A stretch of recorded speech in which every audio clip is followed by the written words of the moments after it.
ನಮಸ್ಕಾರ. ವಾರ್ತೆಗಳ ಪ್ರಾಯೋಜಕರು.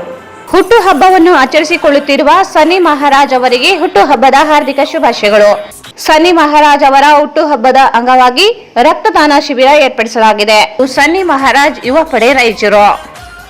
ಭಾರತ್ ಫರ್ನಿಚರ್ಸ್ ರಾಯಚೂರಿನಲ್ಲಿ ಮೊದಲ ಬಾರಿಗೆ 3 ಮಳಿಗೆ ಒಳಗೊಂಡ ಬೃಹತ್ ಆಕಾರದ furniture showroom. New Indian craft shopping expo, biggest handloom and handicraft expo ದೇಶದ ಹೆಸರಾಂತ ವಸ್ತು ಪದಾರ್ಥಗಳನ್ನು ತಂದಿದೆ. ಎಲ್ಲೆಲ್ಲೂ ಸಿಗದ ಅಪರೂಪದ ವಸ್ತು ಭಂಡಾರವೇ ಇಲ್ಲಿದೆ. Walker ground beside LIC building, Basaveshwara circle, Raichur. Shri Raghavendra ghee, Shri Raghavendra ತುಪ್ಪ, SAK convention hall. Book now, flat 50% discount. Save of the season. Wide parking areas facilities. Visit Shekhar Nagar, IB Road, Raichur.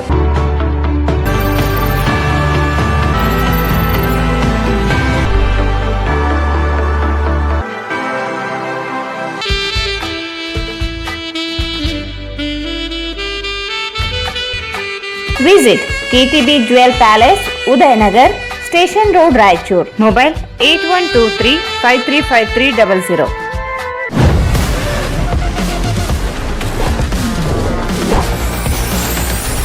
N150 ಸಂಪರ್ಕಿಸಿ ಶ್ರೀ ಬಾಲಾಜಿ ಬಜಾಜ್, ಗಂಜ್ ಕಲ್ಯಾಣ ಮಂಟಪ ಪಕ್ಕ, ಗಂಜ್ ರಸ್ತೆ, ರಾಯಚೂರು.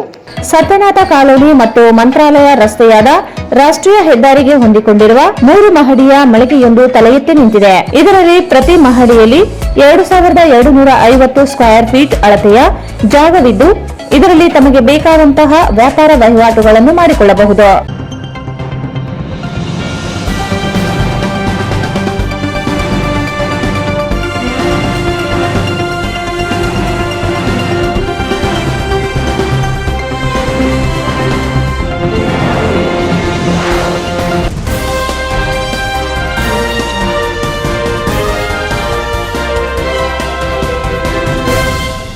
ವಾರ್ತೆಗಳಿಗೆ ಸ್ವಾಗತ. ಮೊದಲಿಗೆ ಮುಖ್ಯಾಂಶಗಳು. ರಾಮಕೃಷ್ಣ ಆಶ್ರಮದ ಶಿಕ್ಷಕನಿಂದ ವಿದ್ಯಾರ್ಥಿ ಮೇಲೆ ಗಂಭೀರ ಹಲ್ಲೆ, ಪೊಲೀಸರಿಂದ ವಿಚಾರಣೆ. ವಾಲ್ಮೀಕಿ ಅಭಿವೃದ್ಧಿ ನಿಗಮದ ಹಣ ದುರುಪಯೋಗ ಪ್ರಕರಣ, ನಿಷ್ಪಕ್ಷಪಾತ ನ್ಯಾಯಾಂಗ ತನಿಖೆ ನಡೆಸಿ ತಪ್ಪಿತಸ್ಥರಿಗೆ ಶಿಕ್ಷೆ ವಿಧಿಸಿ ಭೀಮರಾಯ. ದರ್ವೇಶ ಸಮಾಜದ ಹೆಸರು ಇಟ್ಟುಕೊಂಡು ಜನರಿಗೆ ವಂಚನೆ, ಶಿಸ್ತು ಕ್ರಮಕ್ಕೆ ಆಗ್ರಹಿಸಿ ಆಗಸ್ಟ್ 7ರಂದು ಪ್ರತಿಭಟನೆ, ಮೊಹಮ್ಮದ್ ಅಲಿ. ಬೋಗಸ್ ಕಾರ್ಡ್ ತಡೆ ಹೆಸರಿನಲ್ಲಿ ಅರ್ಹ ಕಟ್ಟಡ ಕಾರ್ಮಿಕರಿಗೆ ಅನ್ಯಾಯ, ಸೌಲಭ್ಯಗಳು ಕಡಿತದ ವಿರುದ್ಧ ಆಗಸ್ಟ್ 5ಕ್ಕೆ ಸಿಎಂ ಮನೆ ಚಲೋ ಹೋರಾಟ, ಶಬ್ಬೀರ್. ಆಗಸ್ಟ್ 9ರಂದು ನೂತನ ಸಂಘ ಉದ್ಘಾಟನೆ, ಪ್ರತಿಭಾ ಪುರಸ್ಕಾರ ಸಾಧಕರಿಗೆ ಸನ್ಮಾನ, ವೈ ಹನುಮಂತಪ್ಪ.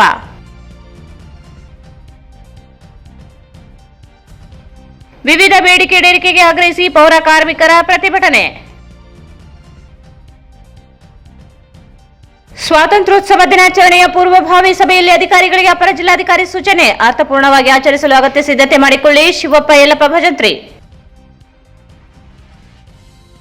ಮತ್ತು ವಿಮಾನ ನಿಲ್ದಾಣ ನಿರ್ಮಾಣಕ್ಕೆ ಅಗತ್ಯವಿರುವ ಭೂಮಿ ಸ್ವಾಧೀನಕ್ಕೆ ಕಂದಾಯ ಕಾರ್ಯದರ್ಶಿಗಳ ಸೂಚನೆ. ವಾರ್ತೆಗಳ ವಿವರ. ನಗರದ ರಾಮಕೃಷ್ಣ ಆಶ್ರಮದಲ್ಲಿ ಪೆನ್ನು ಕದ್ದ ಆರೋಪದ ಮೇಲೆ ಶಿಕ್ಷಕರೊಬ್ಬರು ವಿದ್ಯಾರ್ಥಿ ಮೇಲೆ ಗಂಭೀರವಾಗಿ ಗಾಯಗೊಳ್ಳುವ ರೀತಿಯಲ್ಲಿ ಹಲ್ಲೆ ಮಾಡಿ 3 ದಿನಗಳಿಂದ ಕತ್ತಲೆ ಕೋಣೆಯಲ್ಲಿ ಕೂಡಿ ಹಾಕಿದ ಅಮಾನವೀಯ ಘಟನೆ ಬೆಳಕಿಗೆ ಬಂದಿದೆ.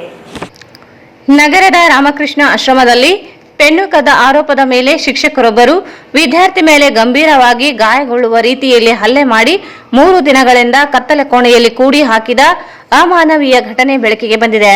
ಆಶ್ರಮದ ಶಿಕ್ಷಕ ವೇಣುಗೋಪಾಲ್ ಎಂಬುವರು ವಿದ್ಯಾರ್ಥಿಯನ್ನು ಮನ ಬಂದಂತೆ ಥಳಿಸಿದ್ದಾರೆ ಎಂಬ ಆರೋಪ ಕೇಳಿಬಂದಿದೆ. ವಿದ್ಯಾರ್ಥಿಯ ಕಣ್ಣುಗಳು ಬಾವು ಬರುವಂತೆ ಮನಸೋ ಇಚ್ಛೆ ಹಲ್ಲೆ ನಡೆಸಿ ವಿದ್ಯಾರ್ಥಿಯನ್ನು 3 ದಿನಗಳ ಕಾಲ ಕತ್ತಲೆ ಕೋಣೆಯಲ್ಲಿ ಕೂಡಿ ಹಾಕಿದ್ದಾರೆ ಎಂದು ಕುಟುಂಬಸ್ಥರು ಆರೋಪಿಸಿದ್ದಾರೆ. ಹಲ್ಲೆಗೊಳಗಾದ ಬಾಲಕರನ್ನು ವಿದ್ಯಾರ್ಥಿ ಶ್ರವಣ್ ಕುಮಾರ್ ಎಂದು ಗುರುತಿಸಲಾಗಿದೆ.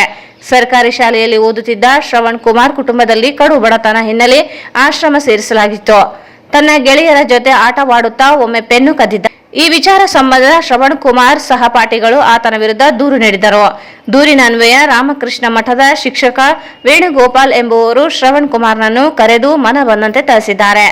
ರಾಯಚೂರು ನಗರದ ಸ್ಟೇಷನ್ ರಸ್ತೆಯಲ್ಲಿರುವ ರಾಮಕೃಷ್ಣ ಆಶ್ರಮಕ್ಕೆ ಆಕಸ್ಮಿಕವಾಗಿ ಶ್ರವಣ್ ಕುಮಾರ್ ತಾಯಿ ಭೇಟಿ ನೀಡಿದಾಗ ವಿಷಯ ಬಹಿರಂಗವಾಗಿದೆ. ಸದ್ಯ ಶ್ರವಣ್ ಕುಮಾರ್ಗೆ ಖಾಸಗಿ ಆಸ್ಪತ್ರೆಯಲ್ಲಿ ಚಿಕಿತ್ಸೆ ಕೊಡಿಸಲಾಗುತ್ತಿದೆ. ಮೈಕೈ ತುಂಬಾ ಗಾಯಗಳಾಗಿದ್ದು ಕಣ್ಣು ಪೂರ್ತಿ ಬಾವು ಬಂದಿದೆ. ರಾಯಚೂರು ಪಶ್ಚಿಮ ಪೊಲೀಸ್ ಠಾಣೆ ವ್ಯಾಪ್ತಿಯಲ್ಲಿ ಘಟನೆ ನಡೆದಿದೆ. ಮಗನ ಸ್ಥಿತಿಗೆ ಪೋಷಕರು ಕಣ್ಣೀರು ಹಾಕಿದ್ದಾರೆ. ಪ್ರಕರಣ ಸಂಬಂಧಿಸಿದಂತೆ ಪೊಲೀಸರು ವೇಣುಗೋಪಾಲನ ವಿಚಾರಣೆ ನಡೆಸುತ್ತಿದ್ದಾರೆ. ಇಬ್ರು ಅಣ್ಣರು ಒಬ್ಬ ಸರ್ ಹೊಡೆದಾರ. ಬ್ಯಾಟ್ ತಂದು ಕಟ್ಟಿಗೆ ತಂದು 10 ಕಟ್ಟಿಗೆ ಮುರಿದವ. ಮತ್ತೆ 10 ಕಟ್ಟಿಗೆ ಮುರಿದ ಮ್ಯಾಕ ಬ್ಯಾಟ್ ತಂದು ಹೊಡೆದ ಕಡ್ದಾರ್ರಿ. ಯಾದಗಿರಿ ಕರ್ಕೊಂಡೋಗ ಮುಂದೆ ಭಿಕ್ಷೆ ಬೇಡಕ್ಕೆ ಹಚ್ಚ ಆತ ಸರ್ ಆತ ಒಬ್ಬತ್ತ 3 ದಿವಸ ರೈಲ್ವೆ ಸ್ಟೇಷನ್ 8 ಮಟ್ಟ ಅಣ್ಣರು ಮತ್ತೆ ಅವ್ರ ಸರ್ ಯಾಕಂತ ಎದುರ್ಸಲಾಗಿ ಪೆನ್ಸಿಲ್ ನಿನ್ನ ಹೆಸರು ತರುಣ್ ಕುಮಾರ್ ಅಂತಾರೆ 3ನೇ ಕ್ಲಾಸ್. ತರುಣ್ ಕುಮಾರ್ ಅಂತಂದು ಒಬ್ಬತ್ತ 3 ಒಬ್ಬತ್ತ 5 ಇಲ್ಲೇ ಬಿಟ್ಟಿನ್ರಿ ಆಶ್ರಮದಾಗ. ಅವಾಗ ನನ್ನ ಮಗನ ನೋಡಕ್ ಹೋದಾಗ ಹೊರಗಡೆ ಬಂದು ಇವ್ನ ಹೇಳೇನ್ರಿ, ಹಿರೇ ಮಗ ಹೇಳೇನ್ರಿ, ಹಿಂಗ ತರುಣಗ ಬೇಸು ಚೂರಿ ಎಲ್ಲ ಇದ್ ಮಾಡ್ಯಾನ ಅಂತಂದು ಹೇಳೇನ್ರಿ. ಅವಾಗ ಆಶ್ರಮಕ್ಕೆ ಹೋಗಿ ಭೇಟಿ ನೀಡಿದಾಗ ಅವಾಗ ಹೊರಗೆ ಬಂದಾಗ ಇದ್ ಮಾಡ್ಯಾನ್ರಿ. ಒಂದು ಪೆನ್ನಿನ ಸಲೆಗೆ ಮಾಡಿನಂತನ್ರಿ. ಒಂದು ಪೆನ್ ಕದ್ದಾನ ನಿನ್ ಮಗ, ನಾಳೆ ಒಂದು ಪೆನ್ನಿನ ಸಲೆಗೆ ಇಷ್ಟೆಲ್ಲ ಮಾಡಿನಂತನ್ರಿ. ಕೆಳಗ್ ಬಿದ್ದಿದ್ದು ಕಳ್ತನ ಗುಣ ಅಲ್ಲ ರೀ. ಒಂದು ಪೆನ್ನು ತಗೊಂಡೋಗಿ ಬೇರೆ ಜಾಗ ಸ್ಥಳದಲ್ಲಿ ಇಟ್ಟನ್ರಿ ನಿನ್ ಮಗ ಅಂತಂದು. ಇವತ್ತು ನಿನಗೊಂದು ಪೆನ್ ಕಾಣುತ್ತ, ನಾಳೆ ನನಗೊಂದು ₹1,00,000 ಕಾಣುತ್ತೆ, ನಿನ್ ಮಗ ನಾಳೆ ಕೈದು ಆಗ್ಬೋದು ಅಂತ ಬರೆದು ಕೊಡ್ತೀನಿ ಅಂತನ್ರಿ. ನಾವು ನಾಳೆ ಮತ್ತೆ ಹಿಂಗೆತ್ತ ಹೊಡೆದಿರಲ್ರಿ ನಾವಂತಂದ್ರೆ, ನೀವು ಹೊಡೆದು ನಾಳೆ ನಾನು ಕೇಸ್ ಮಾಡಿದ್ರೂ ನಾನು ಹೊರ ಬಂದ್ರೂ ನಾನು ಇದೇ ಪರಿಸ್ಥಿತಿಯಲ್ಲಿ ಮಾಡ್ತೀನಿ ಅಂತನ್ರಿ. ಆ ಮಟ್ಟಕ್ಕೆ ಏರಿಬಿಟ್ಟನ್ರಿ. ಇದು ಆಯ್ತವಾರ ಮಾಡ್ಯಾನ್ರಿ. ಇದು ಶನಿವಾರ ಪೆನ್ ತಗೊಂಡೋಗ್ಯಾನ್ರಿ. ಆ ಹುಡುಗ ಬೇರೆ ಹುಡುಗ ಪೆನ್ ಇದ್ದಿಲ್ಲ ಅಂತ ಬೇರೆ ಹುಡುಗ ಕೊಟ್ಟನ್ರಿ. ಆ ಸಾರ್ ಪೆನ್ ತಗೊಂಡಾಗ ಶನಿವಾರ ಬಿಟ್ಟಾರ್ರಿ. ಇವ್ನು ಶನಿವಾರ ತಗೊಂಡು ಆಯ್ತಾರ ಎಲ್ಲ ನೋಡ್ಯಾರ್ರಿ, ಸಿಕ್ಕಿಲ್ಲ. ಇವನ್ ತಲೆ ಐತಾರ ಪೆನ್. ಆ ಇಡೀ ಪೆನ್ನಿನ ಸಲಗೆ ಇಷ್ಟೆಲ್ಲ ರಾಮಾಯಣ ಮಾಡ್ಯಾನ್ರಿ. ಆಯ್ತಾರ ಹೊಡ್ದನ್ರಿ. ನಾವು ಬುಧವಾರ ಹೋಗಿವ್ರಿ. ಬುಧವಾರ ಹಂಗೆ ಸುಮ್ಮನೆ ನೋಡಕ್ಕಂತ ಬೇರೆ ಕಡೆ ನೋಡಕ್ಕಂತಾನೆ ಹೋಗಿವ್ರಿ. ನೋಡಕ್ ಗುಣ ಬಿಡೋದಿಲ್ಲ ರೀ ಆತ ಸಾರು. ಹಂಗೆ ನೋಡಕ್ಕಂತ ಹೋದಾಗ ಈ ದೊಡ್ಡ ಮಗ ಹೇಳನ್ರಿ, ನಮ್ಮ ತಮ್ಮಗ ಹೊಡ್ದಾನ ಅಂತಂದು. ಅವಾಗ 4ವರೆಗೆ ಹೋಗಿ ನೋಡ್ತೀನಿ ರೀ, ನನ್ನ ಮಗನ ತೋರ್ಸೋದಿಲ್ಲ ಅಂತನ್ರಿ. ಹೊಡ್ದೀನಿ, ನಾನು ಮಾತ್ರ ಹೊಡ್ದೀನಿ, ಚಿತ್ರಹಿಂಸೆ ಕೊಟ್ಟಿನಿ, ನಾನು ಮಾತ್ರ ಹೊಡ್ದೀನಿ. ನನ್ನ ಮಗನ ಮಾತ್ರ ತೋರ್ಸಿದ್ರೆ 15 ದಿನ ಬಿಟ್ಟು ಬಾ ನೀನು, ನಿನ್ನ ಮಗ ಹೆಂಗಿರ್ತಾನ ಹಂಗ ನಾನು ನಿನ್ನ ಕೈಯಾಗ ಕೊಡ್ತೀನಿ ಅಂತಂದ್ರೆ. ನಾ ಸತ್ರೆ ಇವಾಗ ನಿನ್ನ ಮನೇಲಿ ಇದ್ರೆ ಸತ್ರೆ ಹೆಂಗ ನಾ ಇಲ್ಲಿಗೂ ಹಂಗೆ ಅನ್ಕೋಬೇಕಂತ. ಆ ಥರ ಇನ್ನು ಚಿತ್ರಹಿಂಸೆ ಕೊಟ್ಟಿದ್ರೆ ಒಂದು ಪೆನ್, ಇವತ್ತು ನಿನ್ನ ಒಂದು ಪೆನ್ ಕಾಣಾಗುತ್ತದೆ, ನನಗೆ ₹1,00,000 ಕಾಣಾಗುತ್ತದ ಅಂತನ್ರಿ. ಕರ್ಕೊಂಡೋಗಿ ಪ್ರಾಣ ಉಪಾಯ ಇದು ಮಾಡಿ ಅನ್ಕೊಂತೀನಿ. ಎಲ್ಲರೂ ಏನಂತಾರೆ, ನಿನ್ನ ಮಗ ಮತ್ತೆ ಹುಟ್ಟಿ ಬಂದಾನ ಅಂತನ್ರಿ. ಬೆಲ್ಟ್ ತೊಗೊಂಡು ಹೊಡ್ದಾನಂತಾರಿ, 2 ಬೆಲ್ಟ್ ತೊಗೊಂಡು ಹೊಡ್ದಾನಂತಾರಿ. ಸಾಕಾಗಿಲ್ಲ ಅಂತಂದು ಕಾರ್ ಬುಡಿ ಹಾಕಿ ಬಟ್ಟೆ ಕಟ್ಟಿ ಬಾಯಲ್ಲಿ 2 ಕೈ ಕಾಲು ಕಟ್ಟಿ ಹಿಂಗೆ ಹಿಡ್ಕೊಂಡಾನಂತಾರಿ. ಹಿಡ್ಕೊಂಡು ಕಡ್ದನ್ರಿ ಕೈಗೆ ಕಾಲು. ಮತ್ತೆ ತನಗೆ ಸಾಕಾಗಿ 2:15 12 ಗಂಟೆ ರಾತ್ರಿ 12 ಗಂಟೆ ತನ ಹೊಡ್ದನ್ರಿ. 12 ಗಂಟೆ ಸಾಕಾಗಿ ಮತ್ತೆ 5 ಹುಡ್ರು ಕೂಡ ಹೊಡ್ಸ್ಯಾನಂತ ನೋಡ್ರಿ. ಆ ಹುಡ್ರು ನಾನು ನೋಡ್ಕೊಂತೀನಿ ಅಕ್ಕ, ನಾನು ನೋಡ್ಕೊಂತೀನಿ ತಮ್ಮನ ಸಮಾಗ ಅಂತಂದ್ರೆ ಆ ತಮ್ಮ ಅಂತ ತಗೊಂಡು ಕನಕನೇ ಬರ್ಲಿಲ್ಲೇನ್ರಿ. ಆ ಹುಡುಗ ಆ ಪರಿ ಒದ್ದಾರಲ್ಲ, ಹಿಂಗ ಹೊಡ್ದಾರ ಬಡ್ದಾರ ಅಂತಂದು ಮಾಡೇನ್ರಿ. ಇದೇ ತರ ಇನ್ನೊಬ್ರಿಗೆ ಆಗ್ಬಾರ್ದ್ರಿ. ಆಶ್ರಮ ಮುಚ್ಕೊಂಡು ಹೋಗ್ಬೇಕ್ರಿ. ಅವ್ರು ಒಬ್ಬ ಹುಡುಗ ಇಲ್ಲಿ ಓದಲಿಕ್ಕೆ ರಾಯಚೂರಲ್ಲಿ, ಯಾಕಂದ್ರೆ ಅವ್ರ ತಾಯಿಗೆ ಅವ್ರ ತಂದೆ ಬಿಟ್ಬಿಟ್ಟಾನ. ಅವರು ತೊಂದರೆ ಇದ್ದ ಕಾರಣ ಅವರು ಇಲ್ಲಿ ಸ್ಕೂಲಿಗೆ ಓದಿಸಕ್ಕೆ ಬಂದು ಅವರು ಒಂದು ಅನಾಥಾಶ್ರಮ, ಅದು ಆಶ್ರಮ ರಾಮಕೃಷ್ಣ ಆಶ್ರಮ. ಅದು ರಾಮ ಮಂದಿರ ಹಿಂದ್ಗಡೆ ಇದೆ. KTJ ಜ್ಯುವೆಲರ್ಸ್ ಇದೆ ಅಲ್ಲ, ಅದಕ್ಕಿಂತ ಒಂದು 100 ಮೀಟರ್ ಹಿಂದ್ಗಡೆ ಇದೆ. ಆ ಹಾಸ್ಟೆಲ್ನಲ್ಲಿ ಹುಡುಗರು ಓದಬೇಕಾದ್ರೆ ಅಲ್ಲಿ ಪಕ್ಕದ ಹುಡುಗಂದು ಪೆನ್ನು ಕೆಳ ಬಿದ್ದಿದ್ದನ್ನು ಈ ಹುಡುಗ ಎತ್ತಿಟ್ಟೋದಕ್ಕೋಸ್ಕರ ಆ ಹುಡುಗ ನನ್ನ ಪೆನ್ ಕಳೆದೋಗಿದೆ ಅಂತಂದರೆ, ಈಗ ಅದನ್ನು ನೀನೇ ಕಳ್ತನ ಮಾಡಿ ಅಂತೇಳಿ ಈ ಹುಡುಗನ ಮೇಲೆ ಮಾರಣಾಂತಿಕ ಹಲ್ಲೆ ಮಾಡಬೇಕಾದ್ರೆ ಆ ಸಮಯದಲ್ಲಿ ಆ ಹುಡುಗ ಪೆನ್ ಎತ್ತಿಟ್ಟು ಹುಡುಗ ಬಂದು ವಾಪಸ್ ಕೊಟ್ಟನ. ಮೋನಿಶಂ ಹುಡುಗ ವಾಪಸ್ ಕೊಟ್ಟರು ಕೂಡ ಈತ ಅಲ್ಲಿ ಮೇಲ್ವಿಚಾರಕ್ಕೆ ಏನಿದ್ದಾನಲ್ಲ, ಇವನು ವೇಣುಗೋಪಾಲ ಅಂತೇಳಿ ಸ್ವಾಮೀಜಿ ಅಂತ ಹೇಳ್ತಾನೆ. ಅವನಿಗೆ ಕನಿಷ್ಠ ತಾತನ ವಯಸ್ಸಿದೆ. ಅವನು ಈ ರೀತಿ ಆ ಹುಡುಗನಿಗೆ ಬೆಲ್ಟ್ಲಿಂದ ಮತ್ತು ಸ್ಕೇಲು ಮತ್ತು ಪೆನ್ನಿನಿಂದ ಚುಚ್ಚಿ ಮಾರಣಾಂತಿಕ ಹಲ್ಲೆ ಮಾಡಿ ಕಂಪ್ಲೀಟ್ ಬಾಡಿ ಎಲ್ಲ ಅವನು ಗಾಯಪಡಿಸಿದ್ದಾನೆ. ಅದರಲ್ಲಿ ಇದು ಕಣ್ಣಲ್ಲಿ ಖಾರ ಹಾಕಿ ಆಮೇಲೆ ಇರುವೆಗಳನ್ನ ಬಿಡ್ತಾ ಇದ್ದಾನೆ. ಹುಡುಗರಿಗೆ ಟಾರ್ಚರ್ ಕೊಡ್ತಾ ಇದ್ದಾನೆ. ಇದು ವಸ್ತೇನಲ್ಲ, ನಮ್ಮ ಹುಡುಗನಿಗೆ ಮಾಡಿದ್ದ ವಸ್ತೇನಲ್ಲ, ಹಿಂದ್ಗಡೆನೂ ಮಾಡಿದ್ದಾನೆ ಈ ರೀತಿ. ಅಂದರೆ ಯಾರು ಹುಡುಗರು ಅವು ಬಡತನಕ್ಕಾಗಿ, ಊಟಕ್ಕಾಗಿ, ಸ್ಕೂಲ್ ಓದೋ ಒಂದು ವಿಷಯಕ್ಕಾಗಿ ಈ ಒಂದು ವಿಷಯನ ಹೊರಗಡೆ ಯಾರಿಗೂ ಹೇಳ್ತಾ ಇಲ್ಲ. ಈ ರೀತಿ ಮಾರಣಾಂತಿಕ ಹಲ್ಲೆ ಆದಕ್ಕೋಸ್ಕರ ಈ ಹುಡುಗನ ನಾವು ಹಾಸ್ಪಿಟ್ಲಿಗೆ ಅಡ್ಮಿಟ್ ಮಾಡಿದಕ್ಕೋಸ್ಕರ ಈಗ ಅದು ಬಯಲಿಗೆ ಬಂದಿದೆ. ಈ ಬಯಲಿಗೆ ಬಂದು ನಾವು ಈಗ ಕಂಪ್ಲೇಂಟ್ ಕೊಟ್ಟಿದ್ದೀವಿ. ಈಗ ಅವನು ವೇಣುಗೋಪಾಲ ಅಂಬೋನು ಈಗ ಏನದಲ್ಲ ಅವನಿಗೆ ಒಂದು ಕಠಿಣ ಶಿಕ್ಷೆ ಆಗಬೇಕು. ಮತ್ತು ಮುಂದೆ ಯಾವ ಹುಡುಗರಿಗೂ ಅವನು ಈ ರೀತಿ ಟಾರ್ಚರ್ ಕೊಡಬಾರ್ದು ಅಂತೇಳಿ ನಮ್ಮ ಒಂದು ಅನಿಸಿಕೆ. ನಿಮ್ಮ ಹೆಸರು? ಆದಿರಾಜ್, ಪ್ರಧಾನ ಕಾರ್ಯದರ್ಶಿ, ಜಿಲ್ಲಾ ಉಪ್ಪಾರ ಸಮಾಜ ಸಂಘ.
ವಾಲ್ಮೀಕಿ ಅಭಿವೃದ್ಧಿ ನಿಗಮದಲ್ಲಿ ನಡೆದ 187 ಕೋಟಿ ಹಗರಣ ಹಣ ದುರುಪಯೋಗ ಮಾಡಿಕೊಂಡಿರುವವರ ವಿರುದ್ಧ ಸೂಕ್ತ ನ್ಯಾಯಾಂಗ ತನಿಖೆ ನಡೆಸಿ ತಪ್ಪಿತಸ್ಥರ ಶಿಕ್ಷೆ ವಿಧಿಸಬೇಕು ಎಂದು ಭಾಗಿಯಾದ ಅಧಿಕಾರಿಗಳನ್ನು ವಜಾಗೊಳಿಸಬೇಕು, ಕಾನೂನು ಕ್ರಮ ವಹಿಸಬೇಕು ಎಂದು ರಾಯಚೂರು ಜಿಲ್ಲಾ ವಾಲ್ಮೀಕಿ ನಾಯಕ ಸಂಘದ ಉಪಾಧ್ಯಕ್ಷ ಎಂ ಭೀಮರಾಯ ಹೇಳಿದರು. ವಾಲ್ಮೀಕಿ ಅಭಿವೃದ್ಧಿ ನಿಗಮದಲ್ಲಿ ನಡೆದ 187 ಕೋಟಿ ಹಗರಣ ಹಣ ದುರುಪಯೋಗ ಮಾಡಿಕೊಂಡವರ ವಿರುದ್ಧ ಸೂಕ್ತ ನ್ಯಾಯಾಂಗ ತನಿಖೆ ನಡೆಸಿ ತಪ್ಪಿತಸ್ಥರಿಗೆ ಶಿಕ್ಷೆ ವಿಧಿಸಬೇಕು, ಭಾಗಿಯಾದ ಅಧಿಕಾರಿಗಳನ್ನು ವಜಾಗೊಳಿಸಿ ಕಾನೂನು ಕ್ರಮ ವಹಿಸಬೇಕು ಎಂದು ರಾಯಚೂರು ಜಿಲ್ಲಾ ವಾಲ್ಮೀಕಿ ನಾಯಕ ಸಂಘದ ಉಪಾಧ್ಯಕ್ಷ ಎಂ ಭೀಮರಾಯ ಹೇಳಿದರು. ಅವರು ಇಂದು ಮಾಧ್ಯಮಗೋಷ್ಠಿಯನ್ನು ಉದ್ದೇಶಿಸಿ ಮಾತನಾಡಿ, ವಾಲ್ಮೀಕಿ ಅಭಿವೃದ್ಧಿ ನಿಗಮದಲ್ಲಿನ 187 ಕೋಟಿ ರೂಪಾಯಿ ಹಣವನ್ನು ದುರುಪಯೋಗ ಮಾಡಿಕೊಂಡಿದ್ದು ಸಚಿವರನ್ನು ಬಂಧಿಸಿ ವಿಚಾರಣೆ ನಡೆಸುತ್ತಿದ್ದಾರೆ. ಎಸ್ಐಟಿ, ಇಡಿ ಅಧಿಕಾರಿಗಳು ತನಿಖೆ ಮುಂದುವರೆಸಿದ್ದಾರೆ. ನಿಷ್ಪಕ್ಷಪಾತವಾಗಿ ತನಿಖೆ ನಡೆಸಬೇಕು. ಹಣ ದುರುಪಯೋಗ ಮಾಡಿಕೊಂಡವರಿಗೆ ಪರೋಕ್ಷವಾಗಿ ಸಹಾಯ ಮಾಡುತ್ತಿದ್ದು ನಿಲ್ಲಿಸಬೇಕು ಎಂದರು. ಪರಿಶಿಷ್ಟ ಜನಾಂಗದ ಅಭಿವೃದ್ಧಿ ಮತ್ತು ವಿವಿಧ ಯೋಜನೆಗಳಿಗೆ ಮೀಸಲಿಟ್ಟ ಅನುದಾನವನ್ನು ಇಲಾಖೆ ಅಧಿಕಾರಿಗಳು ಸೇರಿಕೊಂಡು ದುರ್ಬಳಕೆ ಮಾಡಿಕೊಂಡಿದ್ದಾರೆ.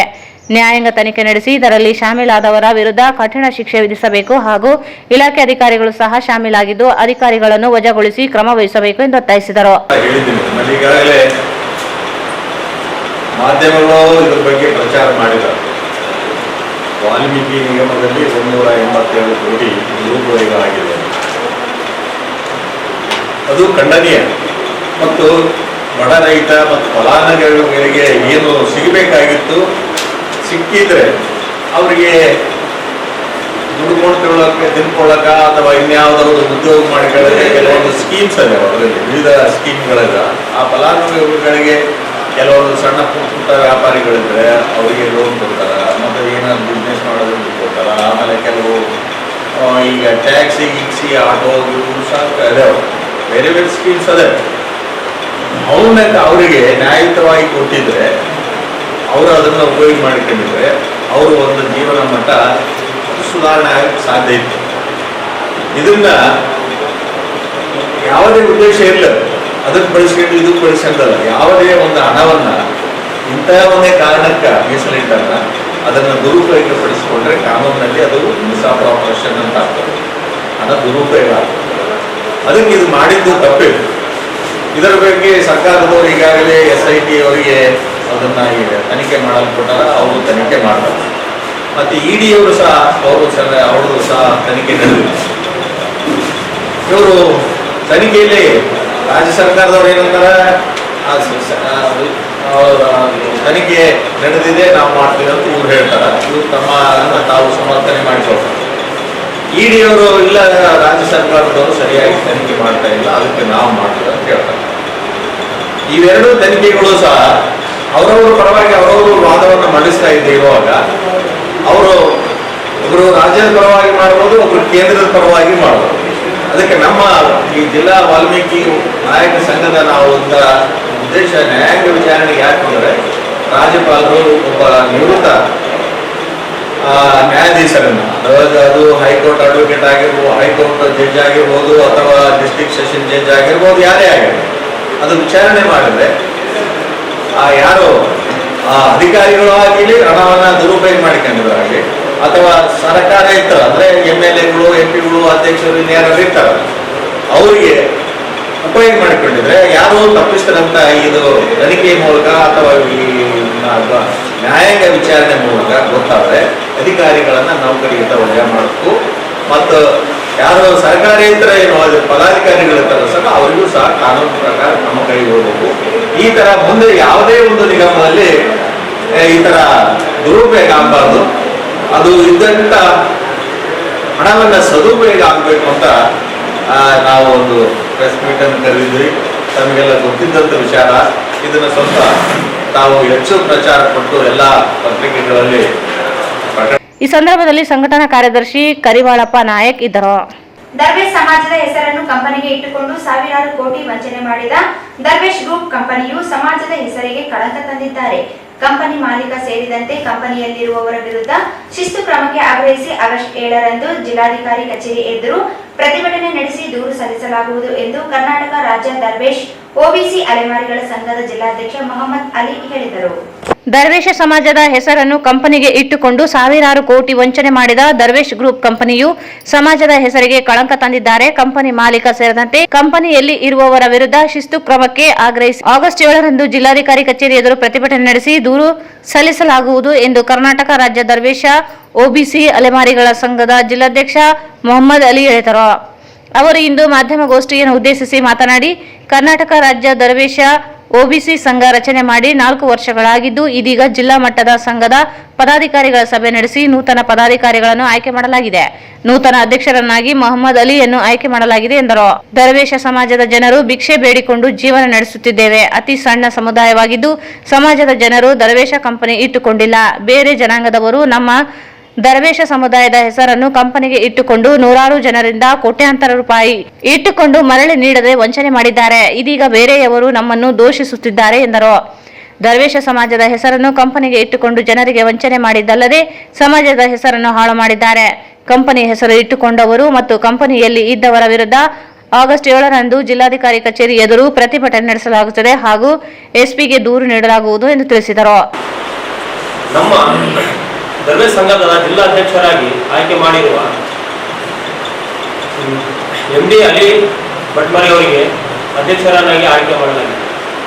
ಜಿಲ್ಲಾ ಕಾರ್ಯದರ್ಶಿಯಾಗಿ ಚಾಂದ್ ಪಾಷಾ ಅವರು, ಜಿಲ್ಲಾ ಗೌರವಾಧ್ಯಕ್ಷರಾಗಿ ಮೆಹಬೂಬ್ ಸಾಬ್ ಅವರು, ಜಿಲ್ಲಾ ಉಪಾಧ್ಯಕ್ಷರಾಗಿ ಮೊಹಮ್ಮದ್ ಹುಸೇನ್ ಅವರು, ಜಿಲ್ಲಾ ಕಾರ್ಯಾಧ್ಯಕ್ಷರಾಗಿ ಜಮಾಲ್ ಸಾಬ್ ಅವರು, ಜಿಲ್ಲೆಯ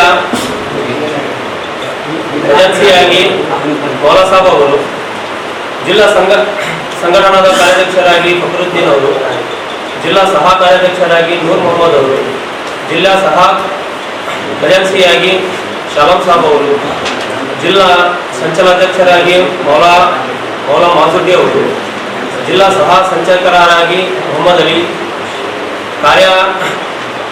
ಕಾರ್ಯಾಚರಣೆಯ ಅಧ್ಯಕ್ಷರಾಗಿ ಖಲೀಲ್ ಸಾಬ್ ಅವರು, ಕಾರ್ಯಾಚರಣೆ ಸದಸ್ಯರಾಗಿ ನೊಬ್ಬರು ಅಹಮದ್ ಹುಸೇನ್ ಅವರು, ಕಾರ್ಯದರ್ಶಿ ಸದಸ್ಯರಾಗಿ MS ಮೆಹಬೂಬ್ ಅವರು.